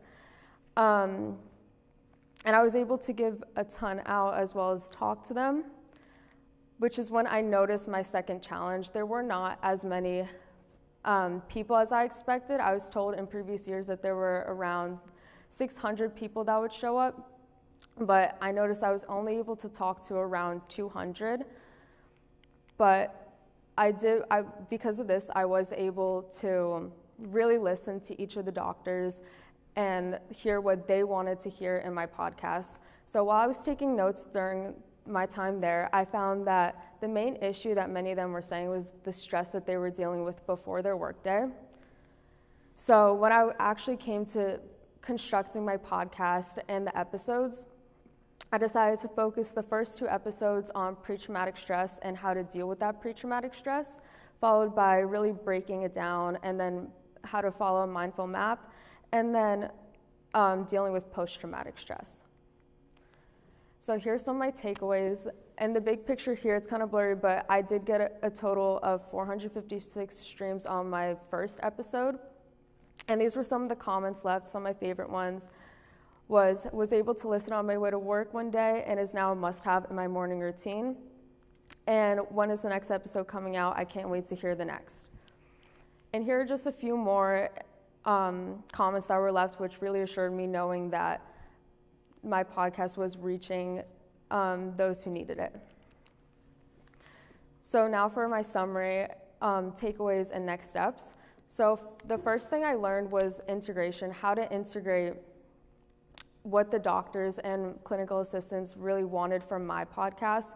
I originally did want to focus my episodes on wellness and nutrition and like living a healthy lifestyle while dealing with a stressful workday. But when further talking to the doctors, I learned that what they really needed was how to deal with the stress before and after work. Secondly, communication. This goes in a numerous amount of aspects. First of all, I had to reach out to the assistant vice president of the hospital, which was very scary, but I got to know her and I love her now. Secondly, really communicating to her what I wanted, what I needed, deadlines and such.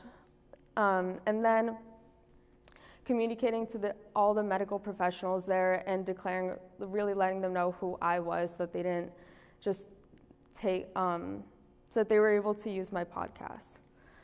Secondly, while I was there, I was offered an internship at the hospital, which I'm thinking about taking up on for the senior internships. And lastly, my next steps, I do plan on continuing my podcast, but now focusing back to what I originally was planning on creating on wellness, such as like healthy lifestyle in a work day. And thank you. I'll be taking questions now.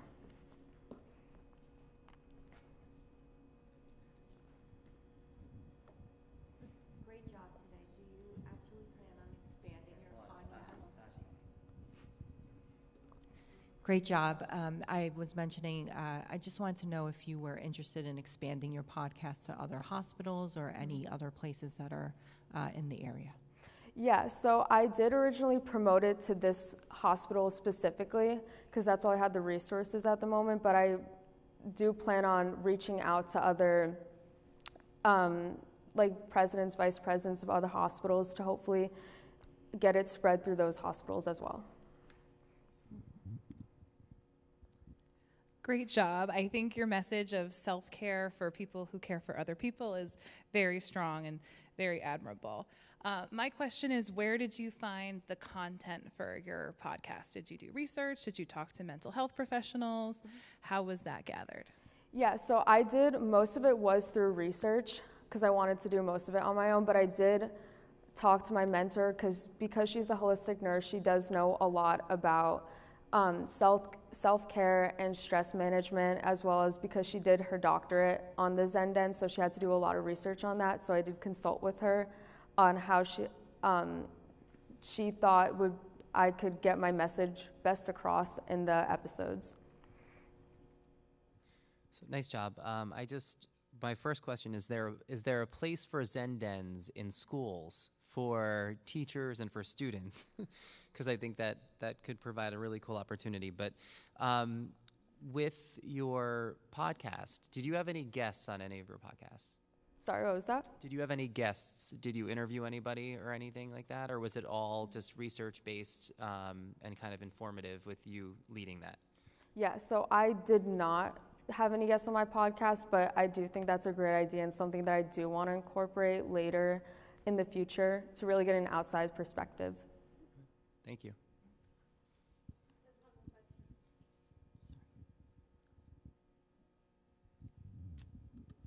Fantastic job. As someone who's interested in going into the healthcare field, did this project reveal anything to you about healthcare or being a nurse or that field that you didn't realize before doing this? Yeah, I was really able to, because I was able to be in the hospital so much and talk to all the doctors one-on-one. I didn't really think about how much fun they have. I was really able to see the aspect of them like having fun at work and like making jokes with each other and like pulling pranks on each other. That's something like I wouldn't have seen before. Yeah.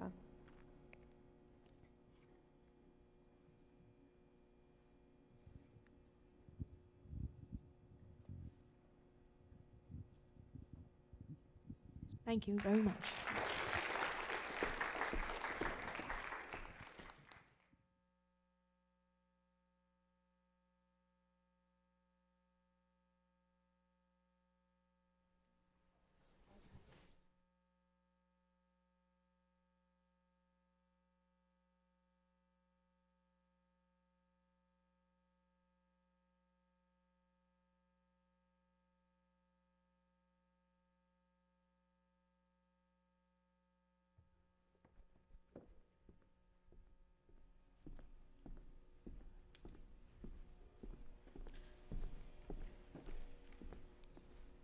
Hi, so my name is Zachary Kyle, and my project is cultivating a haven for native pollinators.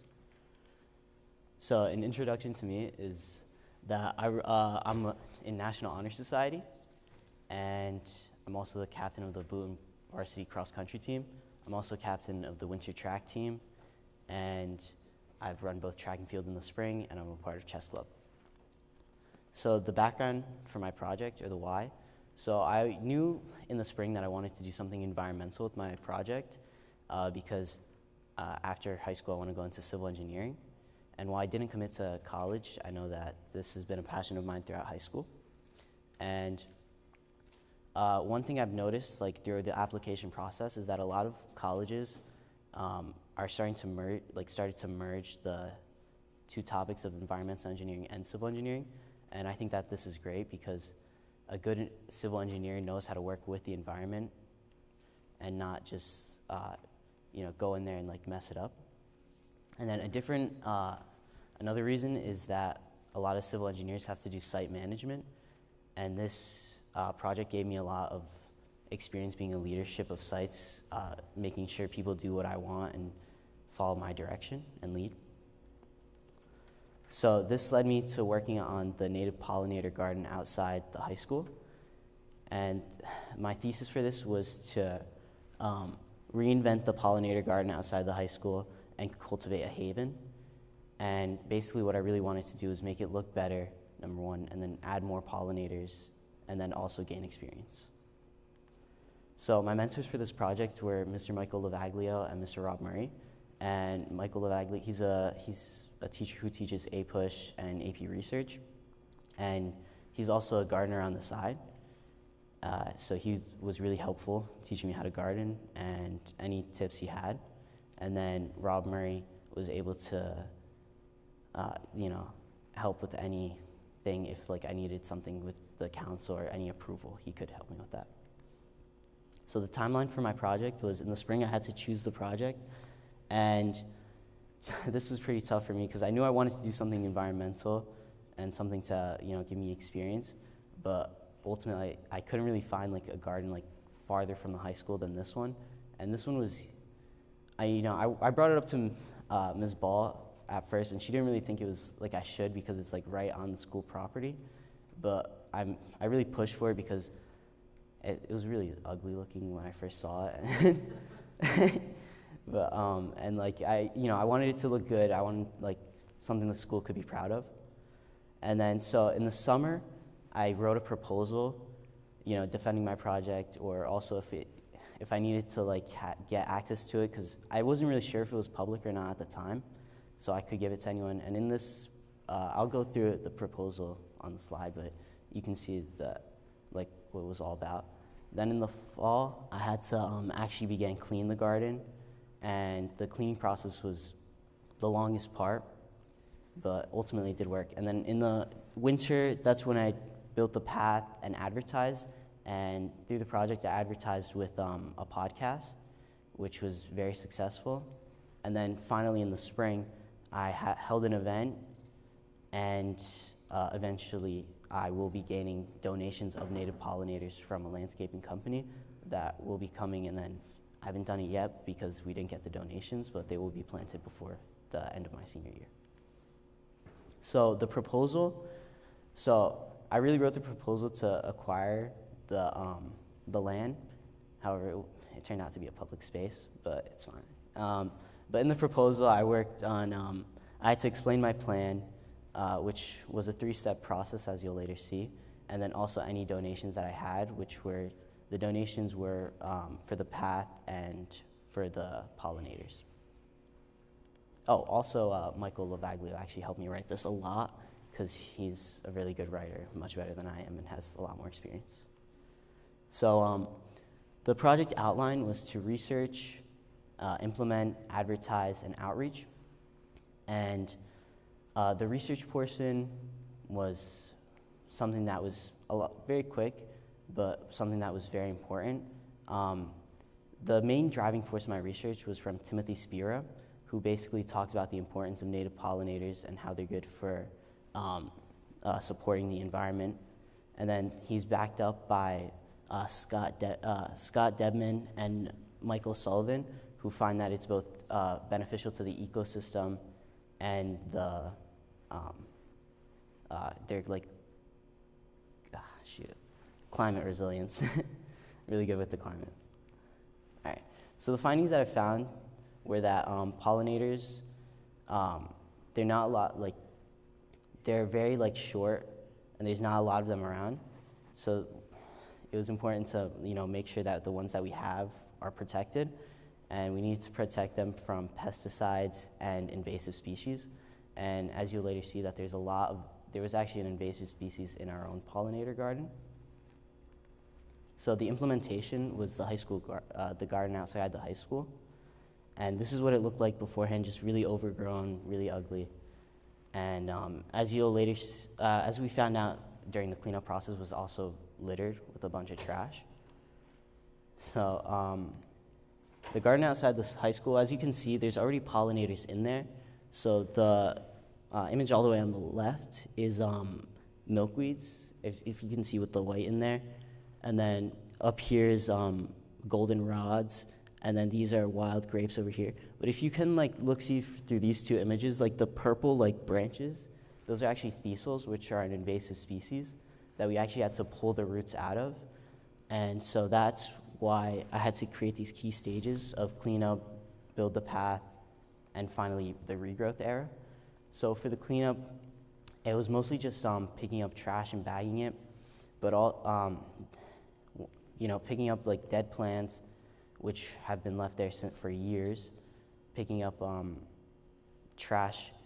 That was one thing that I really disliked, was the trash in there. And what I'm really hoping is that once since there's a path now, the garden will like grow and like regrow in like a nicer fashion.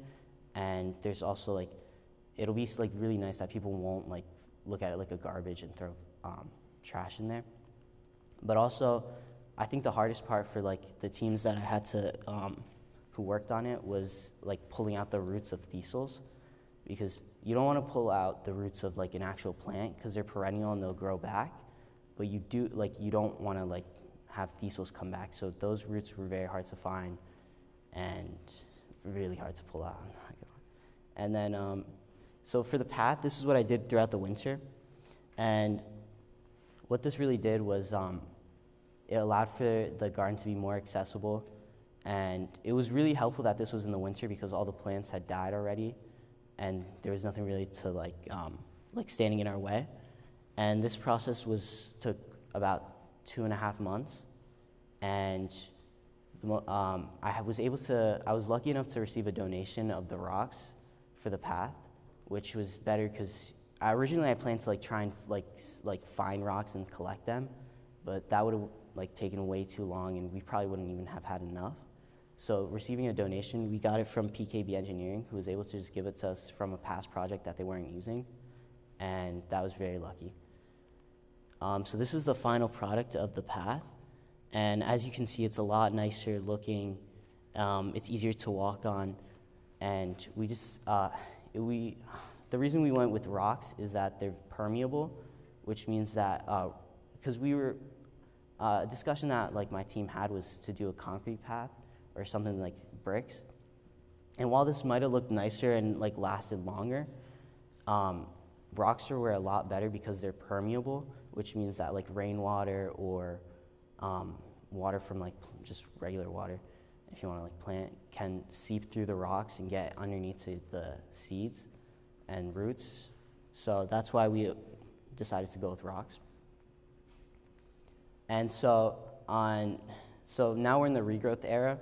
So Kohut Landscaping, who's actually who I discussed my project with a lot, said that on April 12th they're going to donate a bunch of native pollinators, and this is what we're hoping the final product looks like. Where you can see we have like the nice milkweeds in the middle, wild grapes on the side, and the goldenrods in the corners, like how they regrow.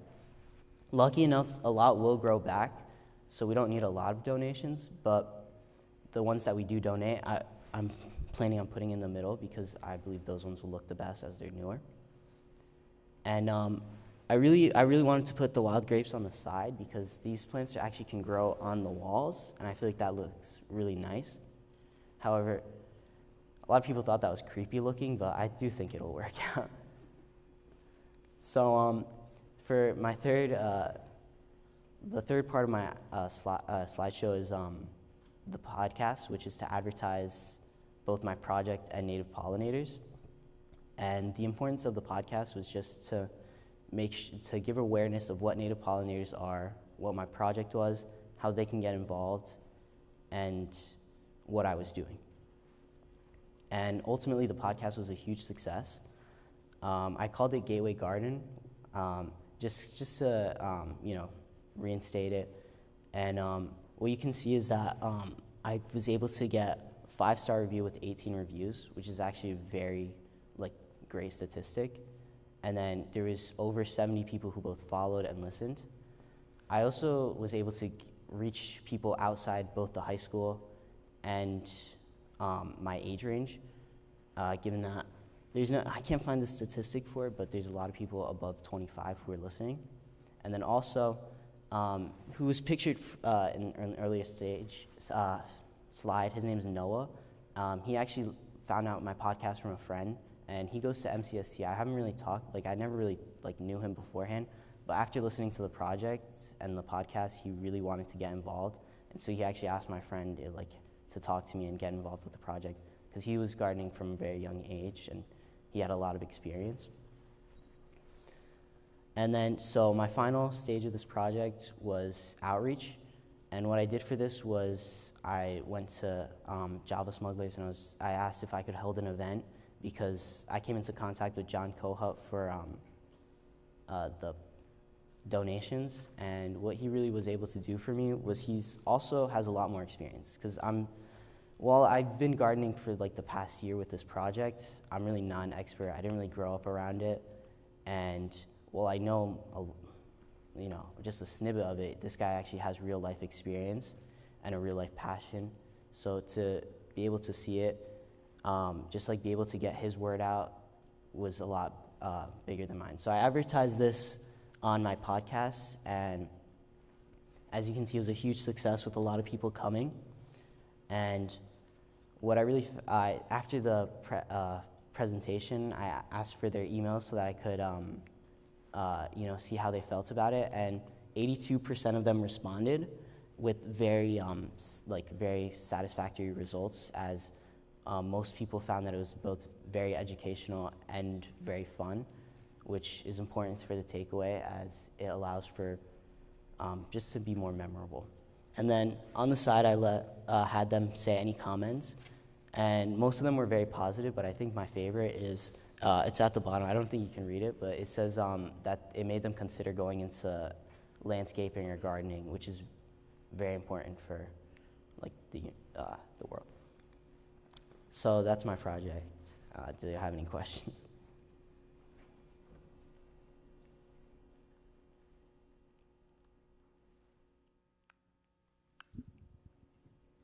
Great job, Zach. I just was wondering if you're going to continue with this once you graduate. Do you plan on continuing to garden? And if so, like what would you want to plant in the future? Well, I would continue gardening. I would continue here too, like throughout the summer and my breaks, like come back, make sure that it's not like filled with the garbage again, because that would be really disheartening or overgrown. But if I was to do like on a personal level, I would definitely plant native pollinators like throughout my area, because if I didn't really choose a college yet, but if I'm like somewhere in East Pennsylvania, I'd have to do the research on the pollinators there that are native. But if I go to TCNJ, I could do like the same ones. I'd probably choose milkweeds because they're my favorite.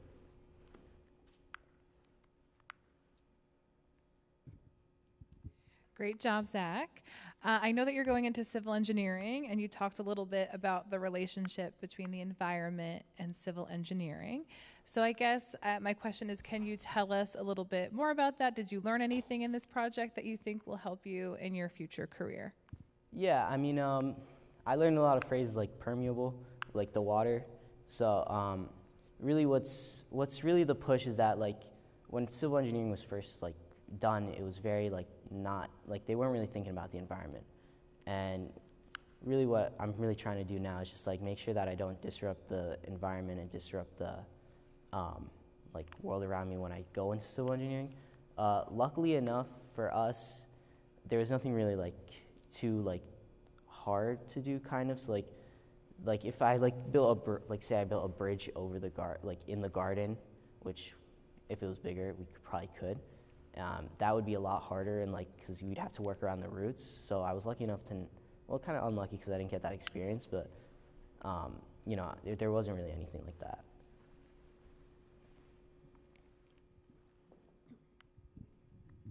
Great job with your project. Did you find any struggles working alongside coming up with any of the plan for the project? And if you did, how did you overcome that? Yeah, so so the biggest struggle was actually the time. So I really wanted to get this project done early, but I couldn't really do it just because just the, how plants work. So I couldn't really plant in the winter. You can't really dig up stuff in the summer. So really it was kind of just like a waiting game, and just like when's like the best time to do something. And then additionally, I actually had trouble learning about gardening, because I kept making mistakes along the way about pulling out goldenrod roots instead of milkweed roots. So now a couple of those just can't grow back in that area. And then also I think also the people too, sometimes people wouldn't show up on days they said they would come.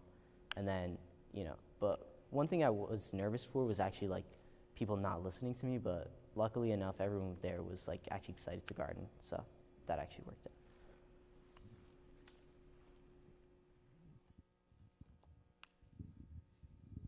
Great job. Thank you for making that garden spot beautiful. I broke it? Okay.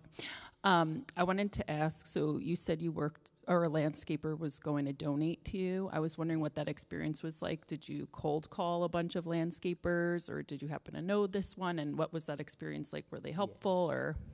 So I know a lot of landscapers, and I reached out to a lot. I do know this one personally, and he was the only one that actually got back to me.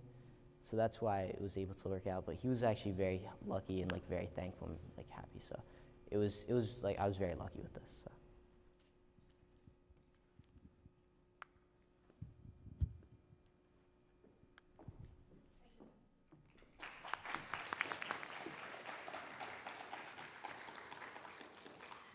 So at this time, we will take a short break and let everyone stretch their legs, use the bathroom if they need to.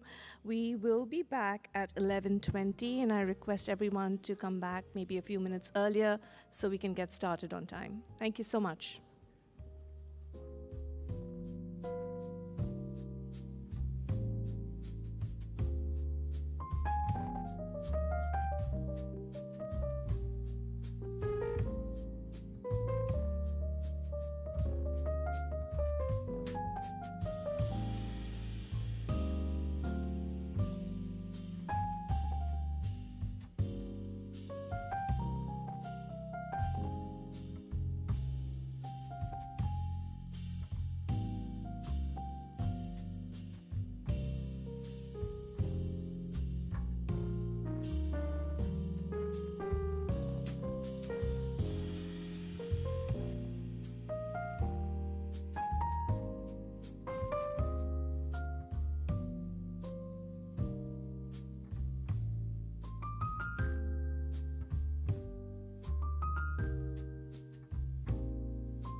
6 years, 8 Tony Awards, over 1,750 performances, and an infinite road of possibilities.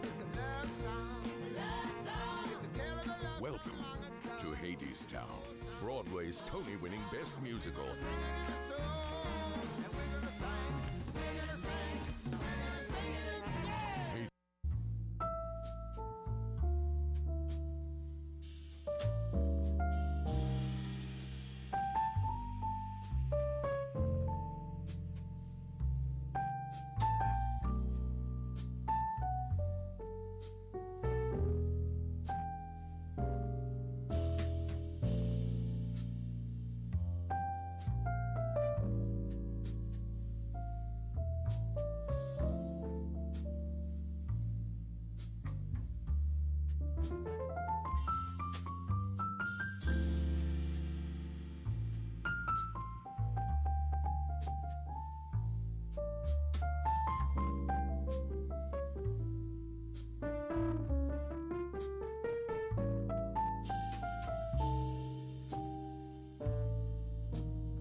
Good morning, everyone. We're going to start in about 1 minute, so please take a seat and be ready. Thank you.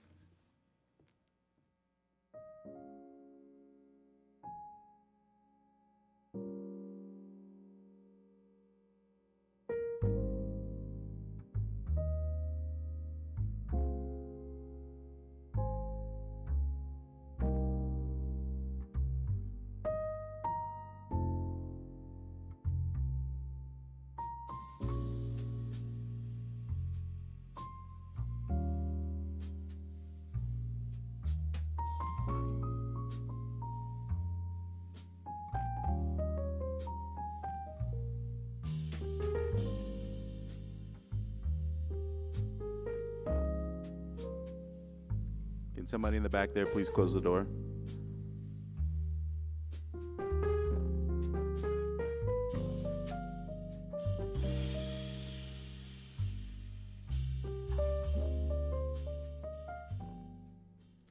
Hi, my name is Kaylee Hewen, and my project was empowering disadvantaged youth in education. To start off, I want to talk a little bit about me. I'm involved in many clubs here at the high school, including peer leadership, TAG, NHS, Key Club, and I also do many sports outside and inside. Outside of school, I'm part of Rapid Fire Elite Field Hockey Club, and inside the school, I do field hockey, wrestling, and track. However, I am much more than an athlete, and a big part of my passion is my faith, and most of my faith is through works of service. So to kind of use this passion of mine through works of service, I looked at my own family. So my aunt and uncle were foster parents, and they brought kids in and they stayed in their homes for periods of time, and my own cousin was adopted through this process. And also many of my family members are educators, including my mom, my dad, and my older brother. So I wanted to use these two outlets as part of my passion to help disadvantaged youth. Before we start, I want to go over a little bit of my mentors. My first mentor is Barbara Gilbert. She is a science teacher here at the high school. My second one is Tony DeCortis. She is the caseworker at John Hill School. And my out-of-school mentor was Christina Diametti, who is the database manager at Children's Aid and Family Services, which is the foster care agency I used. Where did I start? So the second part of my project is based a lot in this community of Boonton. So I got this original idea at Hobie in 2022, which is a youth leadership camp. And during that process, we were split into groups and asked to tackle worldwide issues, and my group was tasked with world hunger. And then we were asked later on in that camp to bring that issue to our own communities. So I focused on free and reduced lunch kids, and many of them are homeless children within our own community. So that is where I got the idea for the first part of my project. And then in the spring of 2024, we were asked to do a project outreaching in the community, and that is where I was able to bring my project to life. Before we start, I want to go a little bit about existing research. This article, The Three Main Learning Theories, talks a lot about the psychology behind education, and a lot of it, which I found interesting, talks about Maslow's hierarchy of needs, which says you need to have certain steps and certain things in your life before you can achieve self-actualization, which is the best version of yourself and the best student you can be. So I related this to these statistics. In the United States, there are 15.5 million homeless children, and only 62% of them will go on to graduate college, which compares to the 90% of people who have never experienced homelessness who will graduate. And in Morris County alone, there are just under 500 students and families in this position. So as you can see on this pyramid, triangle shape, the bottom need is psychological needs, and this includes food, water, and then safety is like a home. So many of these kids don't even have the basics to get to the best versions of themselves they can be. So I wanted to, through drives, help them, which led to my problem statement of disadvantaged youth may feel out of place in schools and left out as they have limited resources. The goals of my project were to reach groups or a group of students I had never heard of before. My second one was to learn about modern homelessness and how our state manages it. My third one was to be able to help the kids, but also focus on their families. My fourth was to grow my communication and leadership skills. My timeline ranged mostly from May to January. In May through June, I started brainstorming and getting approval for my first drive, which was helping foster care children.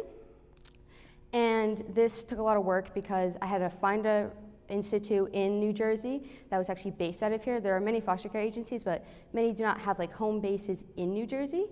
And so doing this was very trying, but I thankfully came across Children's Aid and Family Services, and they were very accommodating. And then I actually was able to collect everything in September, and that was a back to school drive focused more on backpacks and pencils, and then give the donations to them, where I was also able to meet with the head people at Children's Aid and Family Services, and they were able to thank me in person and kind of tell me a little bit more about the process of where these supplies would be going. And then once I was in school, I knew I wanted to focus on my hobby idea, which was helping my own community, especially kids who may not have everything due to homelessness in my own school. So I ran a holiday drive. And doing this meant I needed to get approval from administrators, like each principal in the 3 schools, the preschool at School Street, the middle school and elementary school at John Hill School, and here at the high school. And this meant I needed to get approval to have boxes put in each of the schools so the staff members could donate. And I was able to run this collection in December, the first week of December till the day of winter break. And then in January, any extra supplies I was given, either that were too much of one thing or they were given to me after the final collection date, I donated to the Loaves and Fishes Pantry here in Boone. To go a little bit more into this project process, as I kind of talked about before, I had to work with finding Children's Aid and Family Services first, and this took a good month and a half because of my age. Since I was not 18 at the time, I could not work directly with any agency or meet any of the children. So I had to find a company that would allow me to run anything because I wanted to originally volunteer my time, but I had to do donations to help at all. And then also working with my in-school and out-school mentors to get approval at both of the schools here and the paperwork legally needed for Children's Aid and Family Services. And then I had to work with Mrs. DeCoitis to assemble a list of McKinney-Vento students, which is the term given to many homeless students in the United States instead of homelessness, through a written criteria, which also met one of my goals of reaching a group of people I had never heard of before. And as you can see here on the bottom, I know it's a little bit blurry, but it showcases the 6 students I was given, totally anonymous. I did not know any of their names. I only knew their gender, their clothing size, their shoe size, and any gifts they wished to receive during this holiday break. And then my 4th one was getting approval and implementing my boxes. The supply list for both of these drives looked a little different. The one on your left is the supply list I had for my holiday drive. The leftmost picture is what it looked like for the hygiene and grocery items, and then the picture to the right of that is what the clothing supply list looked like and also the gift items they wish to receive. And then the rightmost picture is the supply list Miss Christina Diometti and I worked with to accumulate for what the children needed in the foster care agency.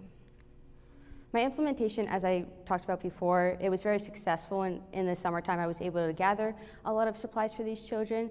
And in the winter, I was able to, once again, gather very different items, but the same premises of allowing them to feel more at home in their district because they can relate to the kids who are thankful and grateful enough to receive gifts.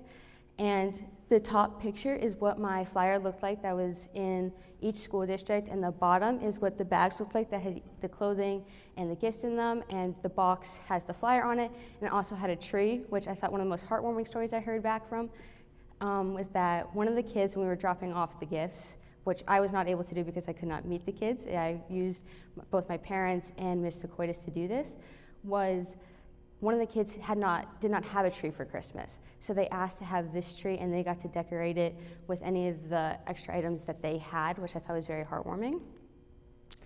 And my results, I had a lot of, everyone was very great, like very gracious to me. So I was able to be very successful with both of them. Both pictures showcase what my tables looked like during both drives. The picture on your left is what my table looked like in winter, and then the picture to the right of that is what my table looked like in the summer. I had about 240 items for the back to school drive, and then 260 for the 'Tis the Season, which is what I named my holiday drive. The breakdown of my back to school drive mostly is very varied because I wanted to make sure there was a certain amount of items for each kid so they could have everything they could have needed. Most of it was folders, but that only made for 20% because folders are a very needed item since there are many subjects in school. And then my breakdown for my Tis the Season drive looks a little different because I had an added component of this drive, including cash donations, and I was able to get to gather $270 that went towards purchasing grocery items, as well as purchasing a meal for each of the families. And then I also had the breakdown of items, which most of it consisted of grocery items, but there were sections for both clothing and gifts. My findings from this is that help is needed. For both the kids being helped and the people helping, they both needed help and wanted to help. So both groups are always going to need items because sadly they're in a place where they cannot just go out and get anything that they need. But also the people who ended up giving reached out to me after the project and were thankful they had an outlet to be able to give, which I thought was very heartwarming to find and led me to what I want to do further, which is continue these drives annually. And I also found that working with government agencies when you are underage is very difficult, which led to my first challenge being my age. Thankfully, I had mentors who were willing to help all the time. So when there were legal documents that I could not even look at because I had to stay anonymous in both donations, they were able to step in and deal with that part.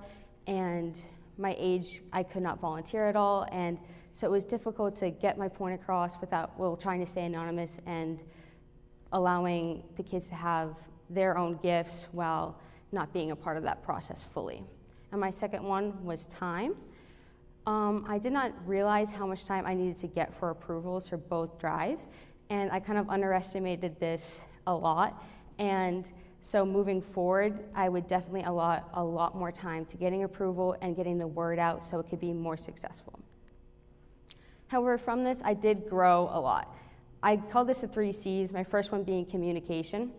I had to talk to, as I said before, a lot of agencies to see if they would even let me work with them, with each of my mentors, which with each of the agencies, once I was able to work with certain parts. And then through this, my confidence grew because I was being more assertive and saying, no, I need this to happen now, instead of just waiting and waiting and waiting, which is what happens a lot with government agencies when this is not their main focal point. And also my commitment.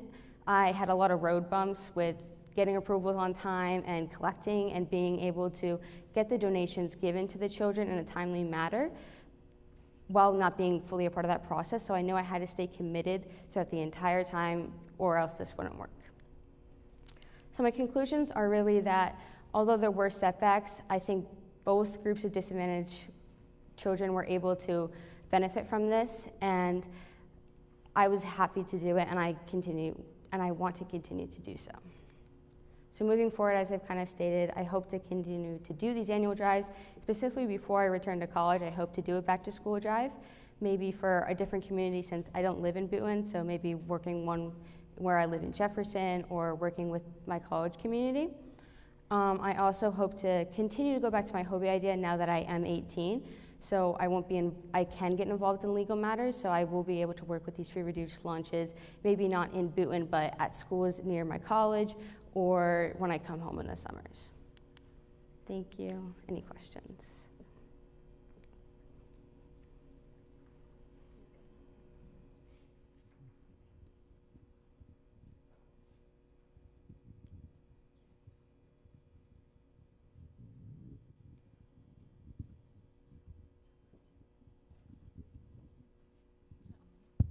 Okay. Has this inspired you to major in anything in college, or like how do you plan to maybe include this in a career later on in life? Well, this hasn't necessarily inspired me to major in anything since I will be majoring in biology. I think this is more of like an outlet for me since it's kind of a separate passion. So when I don't have to worry about my schoolwork, I can always go back to helping people, and in a way that does inspire biology because I want to work with geneticists. So I want to work with being proactive through diseases. So just helping people in general is like a big goal of my life.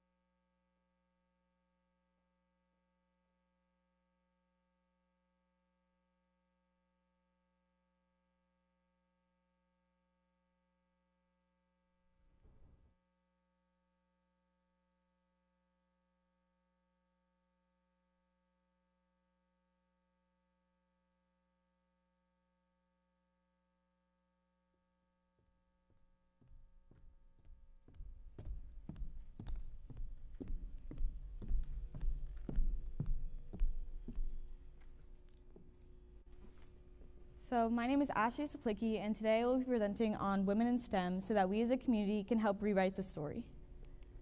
So a little bit about me. I'm student body president here at Boone High School, and I'm also captain of the varsity soccer and lacrosse teams, as well as being a member of NHS and Spanish Club.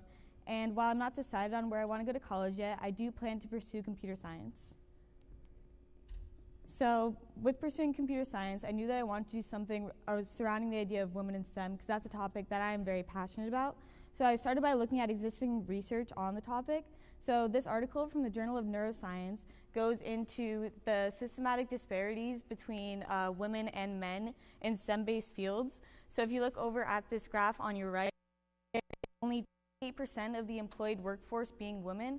And then when you look at the pay gap, there's a $20,000 pay gap by gender for these STEM fields.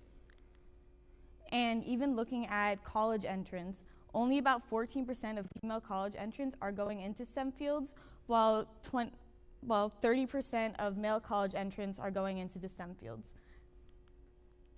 So based on these statistics, I want to look into how can I encourage women to keep on pursuing STEM when there's such a disparity here.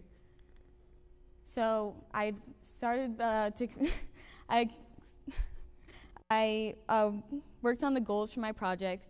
So I wanted to teach girls about STEM fields while promoting confidence for girls going into STEM fields, and I wanted to provide different opportunities for learning and spread the message about women in STEM. And even looking at STEM programs in New Jersey, I was able to find that there were over 350 different STEM programs in New Jersey alone with just a Google search. And Boone High School is one of the schools lucky enough to have a STEM program, but only 28% of the people involved are female. So then I want to get my mentors to help me start working on this project. So my in-school mentor was Alyssa Diorio. She teaches computer science principles, and she's a math teacher here. And Miss Diorio is a very big inspiration to me, and she has been since I first started high school. So freshman year, I was enrolled in computer science principles, which is like an entry-level coding class, and that really inspired my passion for computer science, and now it's what I want to do for the rest of my life. And my second mentor was Devin Skimmerhorn. She is a special education teacher at Lincoln Roosevelt School, and she was very helpful throughout this project because she teaches elementary through middle school grades. So later on I'll talk about my target audience, and so she was really helpful with helping me build the connections with these students. And she's a little bit of a civil rights activist herself. In high school, I remember that she told me that she started the girls wrestling program at a private Catholic institution, and she had to really fight with the board members and things like that. And at one point she was even facing expulsion because the school didn't like what she was doing at all. So planning out my project, when I first found out about this project in April, I was mostly working on getting approval for what I wanted to do. And then June through September was going through planning my first event, figuring out what I wanted to do. And then September through January was spent meeting with my mentors, prepping for my events. And then January through February, I was hosting my events and gathering data and putting together this presentation. So what did I do? I started off by brainstorming. So first I wanted to identify the audience. I decided that I wanted to work with the younger generations that were coming in through high school so that they had the confidence to go in and take these STEM classes or look into STEM fields. And I wanted to be able to respond to the needs that they had and the needs of the community. And lastly, I wanted to measure my success in terms of the project. So with this, I started working on my proposals. So originally, my plan was to have a Women in STEM panel here at Boone High School and invite the middle school students from John Hill and Lincoln Park Middle School, and as well as the high school students, to come listen to a panel of women in STEM fields and listen to their experience and what they did to get to where they are, and just kind of like provide a role model experience for the listeners. Unfortunately, I was not able to pull through with this idea, and due to time constraints, and I underestimated how hard it was to actually find people to be part of this panel, as well as get them all here in one time, one place, as everyone is very busy. So then after that, I kind of had to pivot into a new direction, so I planned 2 more events. My first event was a high school preparation workshop, which I'll talk about, and the second one was a midi medic extravaganza. So for the high school preparation workshop, I had the same goal in mind that I had talked about earlier. I wanted to spread awareness for women in STEM and introduce these STEM-related fields to young girls. So I came up with a few plans.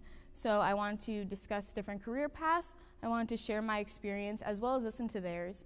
And I wanted to discuss opportunities that would be provided in high school and offer almost myself as a role model and also the people I've met while being in high school. So prior to the actual workshop, I put together a brochure, which is on your left. So each of the brochure pages goes through one of the aspects of STEM, so science, technology, engineering, and math. And on each page, there is an example of a career, as well as a female role model who did something great in that career. And then I also put together this flyer. And on the day of the event, I didn't have a huge group show up, but the primary audience was middle schoolers, so I had grades 6 through 8 attend. And together we all just sat down, we went through the brochure a little bit, and we talked about what I have been doing in high school, what they want to do in high school. A lot of them were just getting into different academies, so a few of the girls here got into the STEM Academy, and we're looking forward to that coming into high school. So we talked about a little bit of the courses, the clubs, and things you could do inside of school as well as outside of school. So for my second event, I wanted to be much bigger, so this is what I did. So same goal in mind and very similar plans. So I partnered with WeSTEM 2D, which is a subdivision of Johnson & Johnson, to host a Midi Medic extravaganza at the Liberty Science Center. So the overall event was called Midi Medic extravaganza, but with WeSTEM 2D, we hosted a suture lab. So we basically taught the students how to do stitches and different medical fields and things like that. So these are a few pictures from the events. We hosted 5 sessions with 25 students in each class. And I know a lot of you probably think of Johnson & Johnson, you think of like baby oil and Band-Aids and first aid and things like that. But since then, Johnson & Johnson has expanded into this huge company in the medical field. And so I got to work with some of the most amazing group of women that I've ever met. I was working with Johnson & Johnson's electricians, their engineers, and even the team that created a 20-day treatment plan for melanoma. So I was getting to meet with these women, and that was very inspiring for me. But they were also sharing their stories with the students in each of the classes. And while I may not be as far along in my career as them, I was able to connect with some of the students too. So all in all, we had 3 schools attend the Midi Medic extravaganza. The first was Long Branch High School with 30 students, grades 10 through 12. The second was Marion P. Thomas Charter School with 220 students, grades 8 through 11. And Dickerson High School with 25 students, grades 10 through 12. So in total, I talked to almost 300 students, and almost 300 students attended this event. And all 3 of these schools did come from low-income communities. And so these opportunities that with the mini suture lab and anything else I saw that day were not previously available to them. And that meant a lot to me because they would not have the experience to be able to like see these different career fields and have the opportunities and resources that we provide to them today. So a little bit of feedback after the event. One of the teachers shared that the kids had an amazing time, and even one of the students was overheard saying that this program was the best part of their day. I think I want to be a surgeon. And that was probably the most heart-whelming, full circle moment for me, that I was a part of the team that helped a student kind of go into a career or discover a new career that they wanted to go into. So moving forward with this project, I decided that I wanted to create a website because while I'm only working within my community and New Jersey, I wanted to be able to make this into a global thing because this is a global issue. So this is just a walkthrough of my website. So you have the homepage, and then you can go into the top section, which has science, technology, engineering, math, the STEM principles. And if you click on each of them, it will bring you to a careers page where it has examples of different careers in each of the fields, as well as information on how to become one, the pay, the overview of what the job does. And there's also a do-at-home section. So for example, in the science section, there's do-at-home labs with things that like you can do right in your kitchen. So it's very accessible for almost all age groups. And then on the last page, there is a stories section, so bringing back that idea of role models. So it has just a bunch of examples of different women who did amazing things. And recently I added a do you want to get involved section. So anyone who comes onto this website can fill out a short questionnaire that basically asks who they are, what they do, and if they'd like to be a part of different events. And this kind of brings me back to my first failed event for the Women in STEM panel, and this would be able to reach a bigger audience. And so if I want to try and have that event again in the future, this is a better platform to do so. So one of the challenges that I faced was actually part of what I'm presenting about today. There were multiple times where someone asked what I'm doing for my Gateway Passion Project, and I told them my topic was women in STEM, and I faced a lot of backlash for that. A big question that I was asked a lot was, why women in STEM? Why can't it just be STEM? Like, why are you taking yourself out of the picture? And for me, the purpose was never to take women out of the picture of the STEM field. It was to bring back that equality and encourage young girls to go into STEM fields and not be scared of it or timid. So that was one of the challenges that I faced. And throughout this project, I also gained a lot of experience. So I learned to network a lot better than I previously was able to. I was talking to so many different people, so many different times, and it was really important that I was able to be able to connect with them and talk to them well. And the second skill that I learned was marketing. So over the course of this project, I probably gave my elevator pitch around 50 times. I was talking to so many different people, and people in very far in their careers, and through marketing and telling them what I was doing with my passion project, I was offered 2 internships, one with Women in Bio, and they were at the Midi Medic Extravaganza too, so I got to talk to some of the representatives from there. And the second one was at Liberty Science Center, so I will be looking into those internships and seeing what I can do. And the third one was connection. I think this was probably the most important skill that I gained, because I was working with younger grades, so I need to be able to form a connection with them on a deeper level. And I think I was able to do that for a lot of the people that I talked to, and so that I was able to really get my points across and also encourage them to step up and do even more. So thank you. Any questions?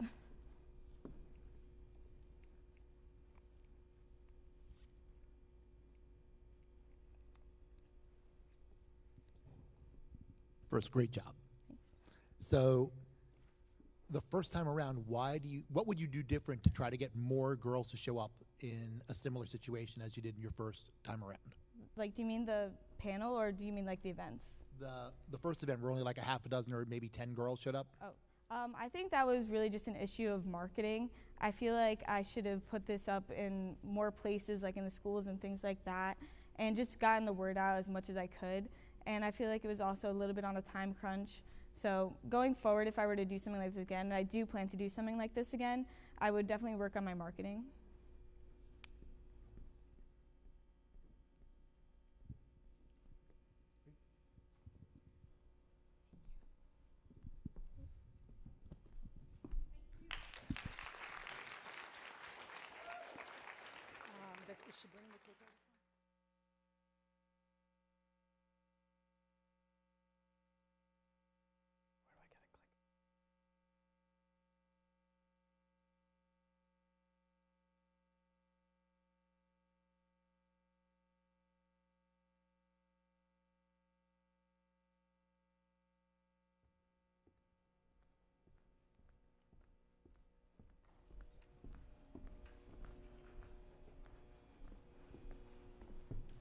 Hello everyone. I did my senior passion project on reviving North Cove Yacht Club's junior sailing race team. So, a little bit about myself. I'm a senior at Boone High School, and at Boone High School I'm the president of the class of 2025, the founder and president of the chess club, and I'm also on the officer team for Key Club, FBLA, and the National Honor Society. And for sports, I'm the captain of the tennis team and the ice hockey team, but outside of Boone High School, I also sail. And I've been sailing since I was about 8 years old, and it all started when my mom found an advertisement in a newspaper for a little yacht club that was hosting a Learn to Sail summer camp. It was a 2-week-long session, and she decided to sign me and my twin sister, who you can see in that picture right there up, for the camp. And we were really excited for it, and we loved every second of the camp. And as soon as we were done, we decided that this is something we wanted to continue doing, and that's exactly what we did. For each year after that, we came back and did at least one session. The year after that, when we were 9, we did another session. When we were 10, we did 2 sessions, so we did 4 weeks of camp, and soon enough, we were spending our entire summers at this camp, and it really just made us love the sport. And eventually, I reached the age and skill level where I became interested in racing, which is something in sailing where you compete against other people, and you just use your sailing tactics to try to beat them around the course. And this is what I became interested in. And although the camp that I went to was pretty advanced, we didn't really go over these techniques and tactics. So instead, I was scooped up by our race team. And with this, I was able to stay after camp and practice my skills even more. And that's how I began racing. The problem with this is that our race team ended in 2020. In 2020, when COVID happened, our program and camp shut down for a year. And although the camp came back the following year in 2021, the race team didn't, and it stayed shut down. And also, after 2020, I became an instructor at this camp, which was a full circle moment for me. I was teaching the youngest sailors who came in, so that was 8 years old, just like myself. And it was a full circle moment because I would see myself in them, especially the competitive ones who were driven and wanted to be faster than everyone else, just like some of the ones in this picture. So I really saw myself in them, and because we didn't have this race team, those of our sailors who were more advanced and better than the rest of them, they were leaving our camp because they wanted to go somewhere that had an outlet for them to continue sailing after regular camp and start racing. So those with competitive spirit just didn't have that, and our retention was really dropping, especially with the older kids, as racing is more common with those who are older and in the bigger boats. So those who we still had in our camp were the younger kids, those who were just coming in and the beginners. And we wanted to stay competitive and keep our scene and the racing world relevant, but we didn't have this. So here's an example of one of my students, Wyatt. When I was the beginner instructor at this camp, he came in, and within 2 weeks, he excelled more than everyone else in his class. He was a great student, and he just loved racing. Everyone else was just focused on getting around the course and not flipping their boat into the water, but he just wanted to beat everyone. He was super competitive, and I really saw myself in him. And I didn't want to lose him. It's not fair to pick favorites, but he was one of my favorites, and I would have been really sad if he didn't come back the next year. So I decided to do something about this, and that's when I decided my senior passion project would be bringing back our race team. So I created a team. My in-school mentor was Miss McBride, who is someone I'm very close with. I've had her for my freshman year English class, my junior year English class, and I currently have her now for AP Literature in my senior year. So I'm very close with her, and I knew she'd be perfect for this, as I would have to make many proposals, emails, and whenever I was reaching out to anyone, she'd be someone who could just proofread all of my writings and give me ideas. So that was important. And my out-of-school mentor is Alex Bouchine, who is the head instructor at my yacht club and my program. And he is someone that I've also sailed with for a long time. Although he's a little older than me, we were both on the race team at the same time, and we were both instructors at the same time. So we both firsthand saw what not having that race team did to our program, and we both wanted this back. So he was more than eager to work with me. So research and methodology, how I approach this project. I started out by talking to my coworkers and instructors and seeing if they were also on board with this. Those being Alex Bouchine, myself, my sister, my twin sister who I instruct with, and our 420 instructor. A 420 is the name of the bigger boat that you sail at these clubs. There's Optis and 420s, 420s being larger two-person boats that are more typically used for racing, and Optis being for the younger kids that just come in and want to learn. So we wanted to bring this back for everyone. So after I got them all on board, I decided to send a proposal to the club. And I reached out to the club commodore and club officers, and I essentially just told them everything that I discussed with them about how much losing this program meant to everyone and how drastic the decrease in students was from year to year, and that this was something that we really needed to bring back. And at first they were excited with it. They thought it was a great idea, and they too did miss the program because it was very successful. But they were concerned that since many of the students who we currently had at the yacht club were younger and not as interested in sailing, they didn't think this would be as successful as the program once was. So they told me that if I could prove this and find families who would be willing to come back to this program and join it, then we could go forwards with it. So that's what I did next. After I proposed the idea to the leadership, I decided I would need to gather interest. So I reached out to families of campers at our club, whether they were sailing with our club currently, previously sailed at our club and went to another club because they would have these race teams that we didn't have, or if they were once on the race team, if they were at that age. So I reached out to them, and I got a great amount of feedback, many people who wanted us to bring this program back, and I forwarded these messages to North Cove Yacht Club's Club Commodore and all the officers, and they were on board with it. They saw that we had the opportunity to bring back this program and many people who were willing to sail with us, so they decided to go forwards with it. So we met again with the instructors. We created a schedule for when we would practice. We used archives and kind of our old format from the previous team. So we decided we would meet on Mondays and Wednesdays after camp. This way it allowed for students to just stay after camp. They didn't have to go do anything extra. As soon as camp finished on Mondays and Wednesdays, they just stayed later. They would just have to pack an extra lunch, and then they could continue sailing. And then we also created a list of regattas of which we would go to. Regattas are what we call racing, like big racing tournaments in sailing.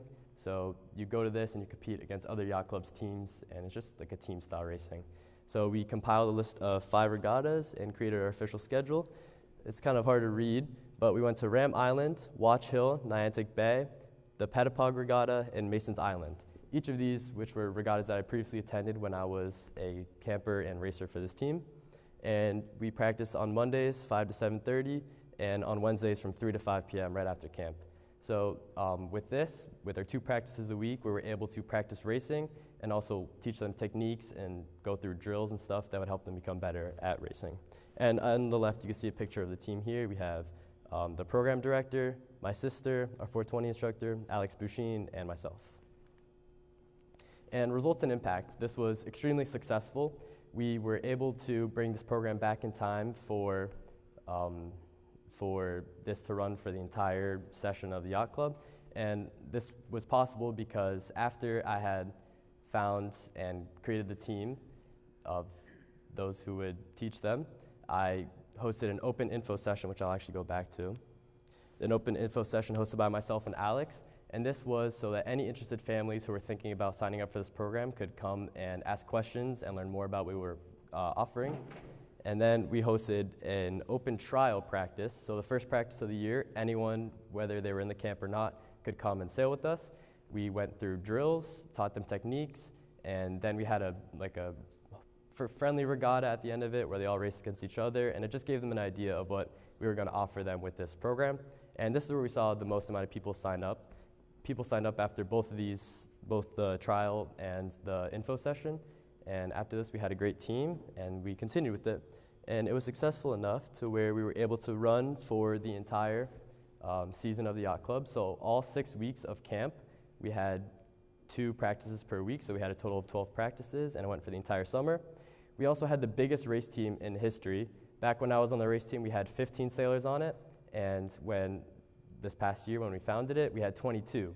Also, it's notable to mention that of those 22, most of them were younger students, which is what they were concerned about. They didn't think that those younger students would be interested in racing, but they were. So most of our sailors were Opties, those smaller boats, and we're just gonna keep working with them until they become 420s, then we'll have our older kids that are at the camp. So we're really happy about this because everyone who's in the race team we expect to come back the next year and race again with us. And that brings me to my next point, my future plans for the club. I am coming back this next summer to coach and instruct for this yacht club and for the race team. We have the same 22 kids signed up, and we're hoping to bring in even more. We also want to attend more regattas, and hopefully our kids do even better than they already did. And we did have some really impressive successes. One of our sailors qualified for nationals, which is a super competitive event. You have to do exceptionally well in every regatta you go to, and he managed to qualify for this. So that will take place in Florida of this year, and we're excited to see where he goes with that too. And that's everything. Thank you. Any questions?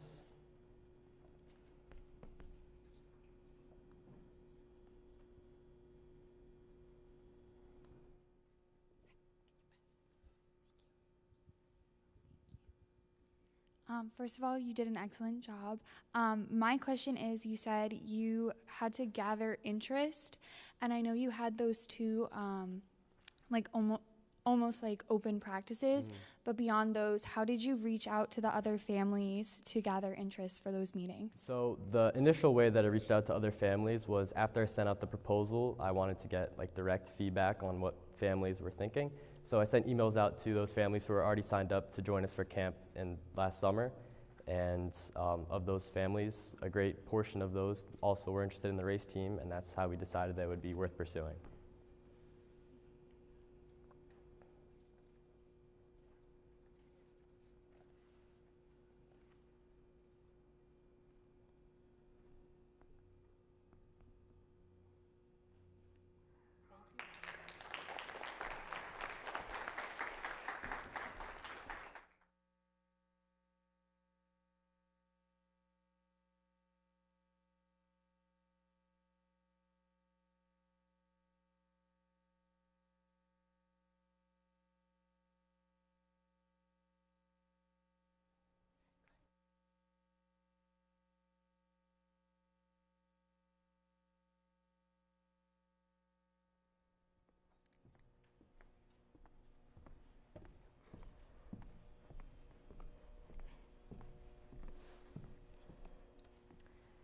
Good afternoon. I'm Rose, and today I'll be telling you how I brought children's stories to life by putting together a group of actors who have joined us here today to perform skits based off of popular children's stories in order to promote reading at a young age.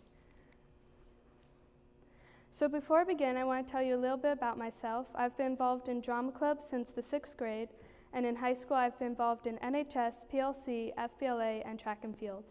And in the fall, I plan to attend Regent University with a major in marketing.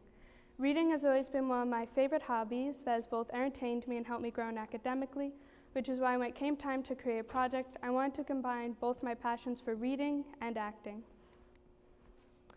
So in this presentation, I'm going to introduce my mentors, and then I'll go into the research I conducted, followed by a timeline, as well as the challenges I faced, and then I'll show you each performance and conclude with the next steps. So my community mentor was Lauren Mills, and she taught me how to write scripts as well as review each script, and then she would also help me brainstorm ideas for sets, costumes, and props. And then my in-school mentor was Laura Sudak, who is the librarian at John Hill School, and she would recommend popular children's stories that would be easier to reenact, as well as coordinated with School Street School to figure out a date and time to perform each skit. So some existing research I found was visual literacy, where Peter Felton found that visuals are becoming central to communication and meaning making, which is why I chose to have a visual aspect of my presentation. And the Benjamin Franklin International School found that reading to children at a young age is beneficial for their language development and enhances their concentration, imagination, and creativity. Furthermore, Professor Donald Hernandez found that 3rd grade constitutes a critical transition or pivot point, which is academically, which is why I wanted to focus on 1st through 3rd grade. So the Annie E. Casey Foundation did a study on 3rd grade reading levels and found that 3rd graders who lack proficiency in reading are 4 times more likely to be high school dropouts.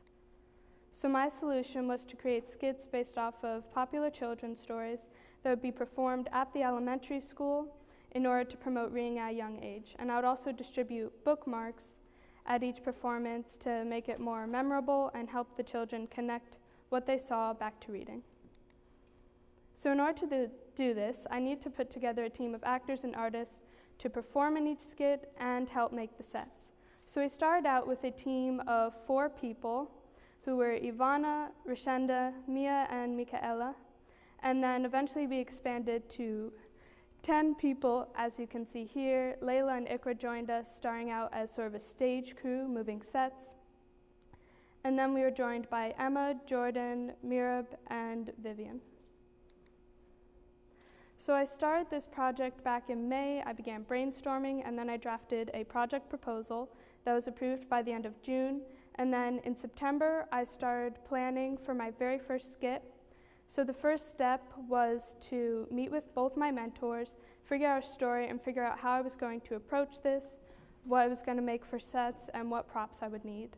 Then I would get the book and write my script, and then I needed to find actors, so I sent out a Google form to people I knew from drama club and some friends that I knew I could trust to come and help out.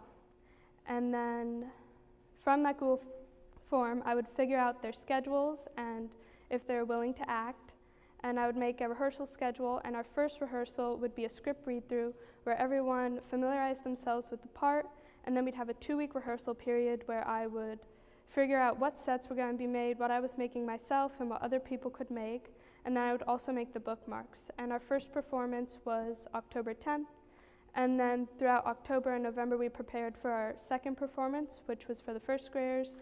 Then December we did our performance for the third grade, and in January we performed once at the high school, and our final performance was for the second graders. And throughout February and March I gathered data and created this presentation. So one of the most useful tools was Google Forms. It allowed me to effectively communicate with everyone I was working with and figure out their schedules so that we could have at least 2 rehearsals where everyone was able to attend. And I also relied on library catalogs to find all the different versions of books that I would use and display at the performances, which was very helpful for Cinderella, as I used 4 different versions of the story to write the script. And without further ado, here are the performances. Our first performance was Alice in Wonderland, which was done here at the high school during tailgate, and we distributed bookmarks that say reading takes you on the greatest adventures. And we performed this twice, so there was a bigger audience and it was open to the whole community.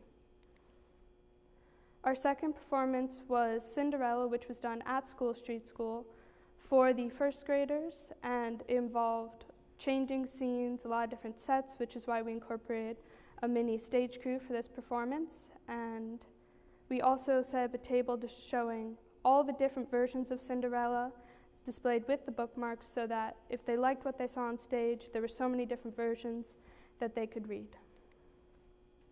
And for this performance, we also incorporated a musical component, which you can see in this video. That's right, it's Salakadoo, let you go through, bibbidi bobbidi boo. Put them together and what have you got? Bibbidi bobbidi boo.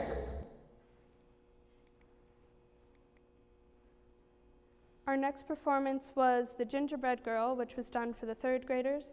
And I chose to do this story because my in-school mentor told me that the third graders have a whole unit in December on the gingerbread man stories, so they would be able to see this and tie it into what they were learning in the classroom.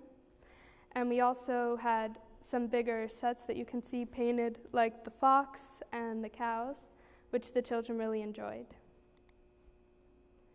And here's a clip from the show. I can outrun this artist like I outran the farmers. I am one smart cookie. I'll run and I'll run with a leap and a twirl. You can't catch me, the gingerbread girl. And then this was a performance we did in the middle of January while we were preparing for Cinderella. We redid The Gingerbread Girl at the high school for an event, and we were told about it the day before, so I had to find replacements for 3 actors.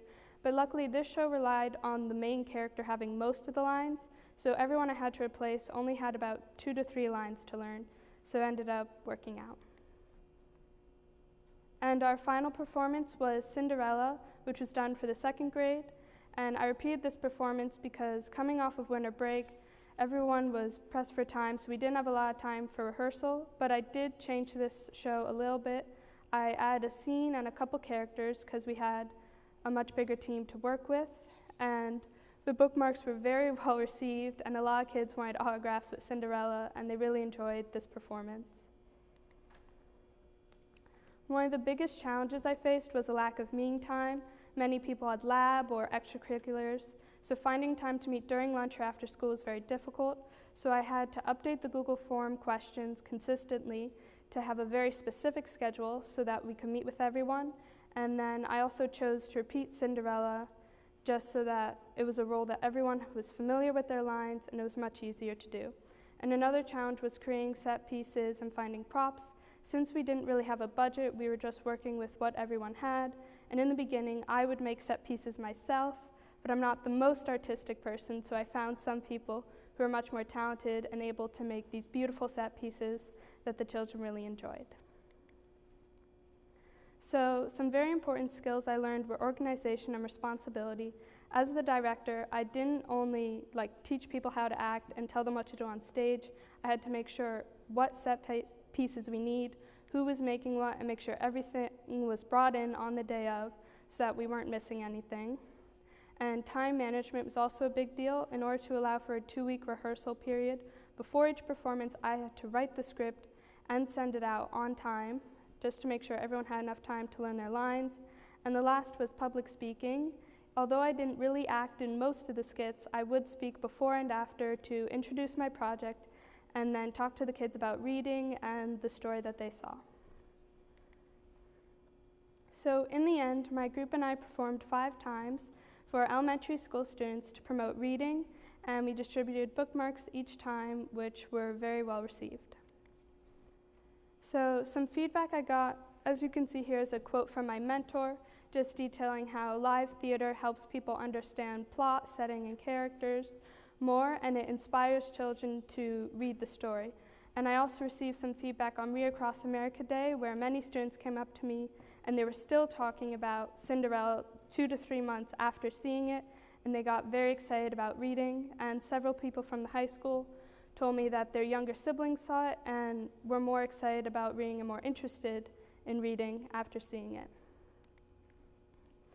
And following this, I also worked as an assistant acting teacher for a little club at the library, and we taught kids how voice, body, and imagination are essential acting tools.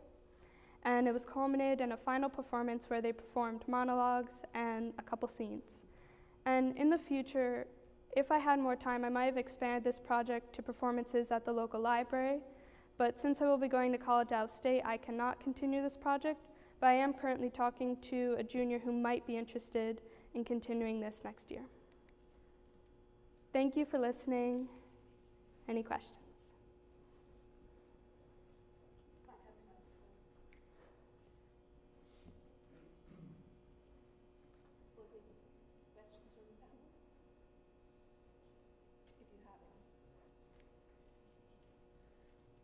Thank you so much for this.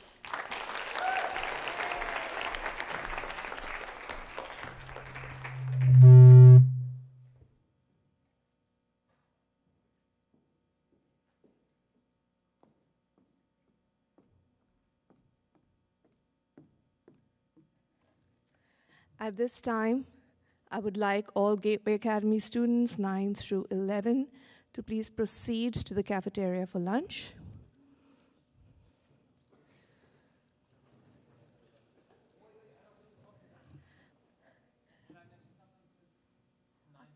Yes, absolutely. Okay. Have a seat. Sit back down. Yes.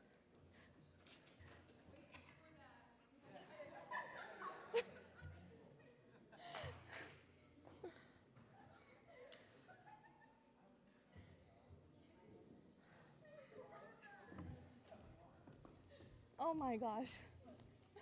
We wanted to thank the seniors, Ms. Paul and Madam Karen. No. You can have. Thank you. Thank you so much. Thank you. Thank you. It's been a pleasure. Thank you.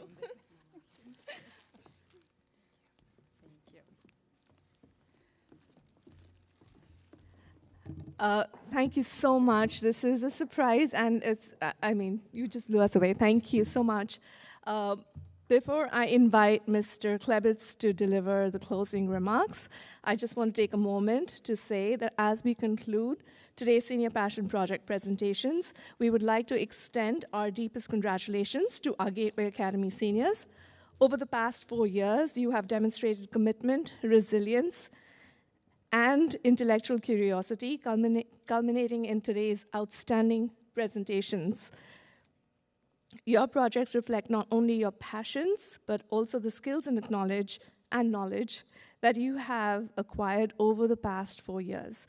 On behalf of the Gateway Academy team, which includes our Superintendent, Mr. Valet, Assistant Superintendent, Dr. Rebecca Kipp-Newbold, our Board of Education members, the Lincoln Park and Boonton administration teams, and our Academy supervisors, Mr. Louis Castano and Ms. Megan Stratton, we also want to thank our panelists, our mentors, families, and community for your invaluable support in guiding these scholars. And now, to offer his final remarks, please join us in welcoming our principal, Mr. Jason Klepitz.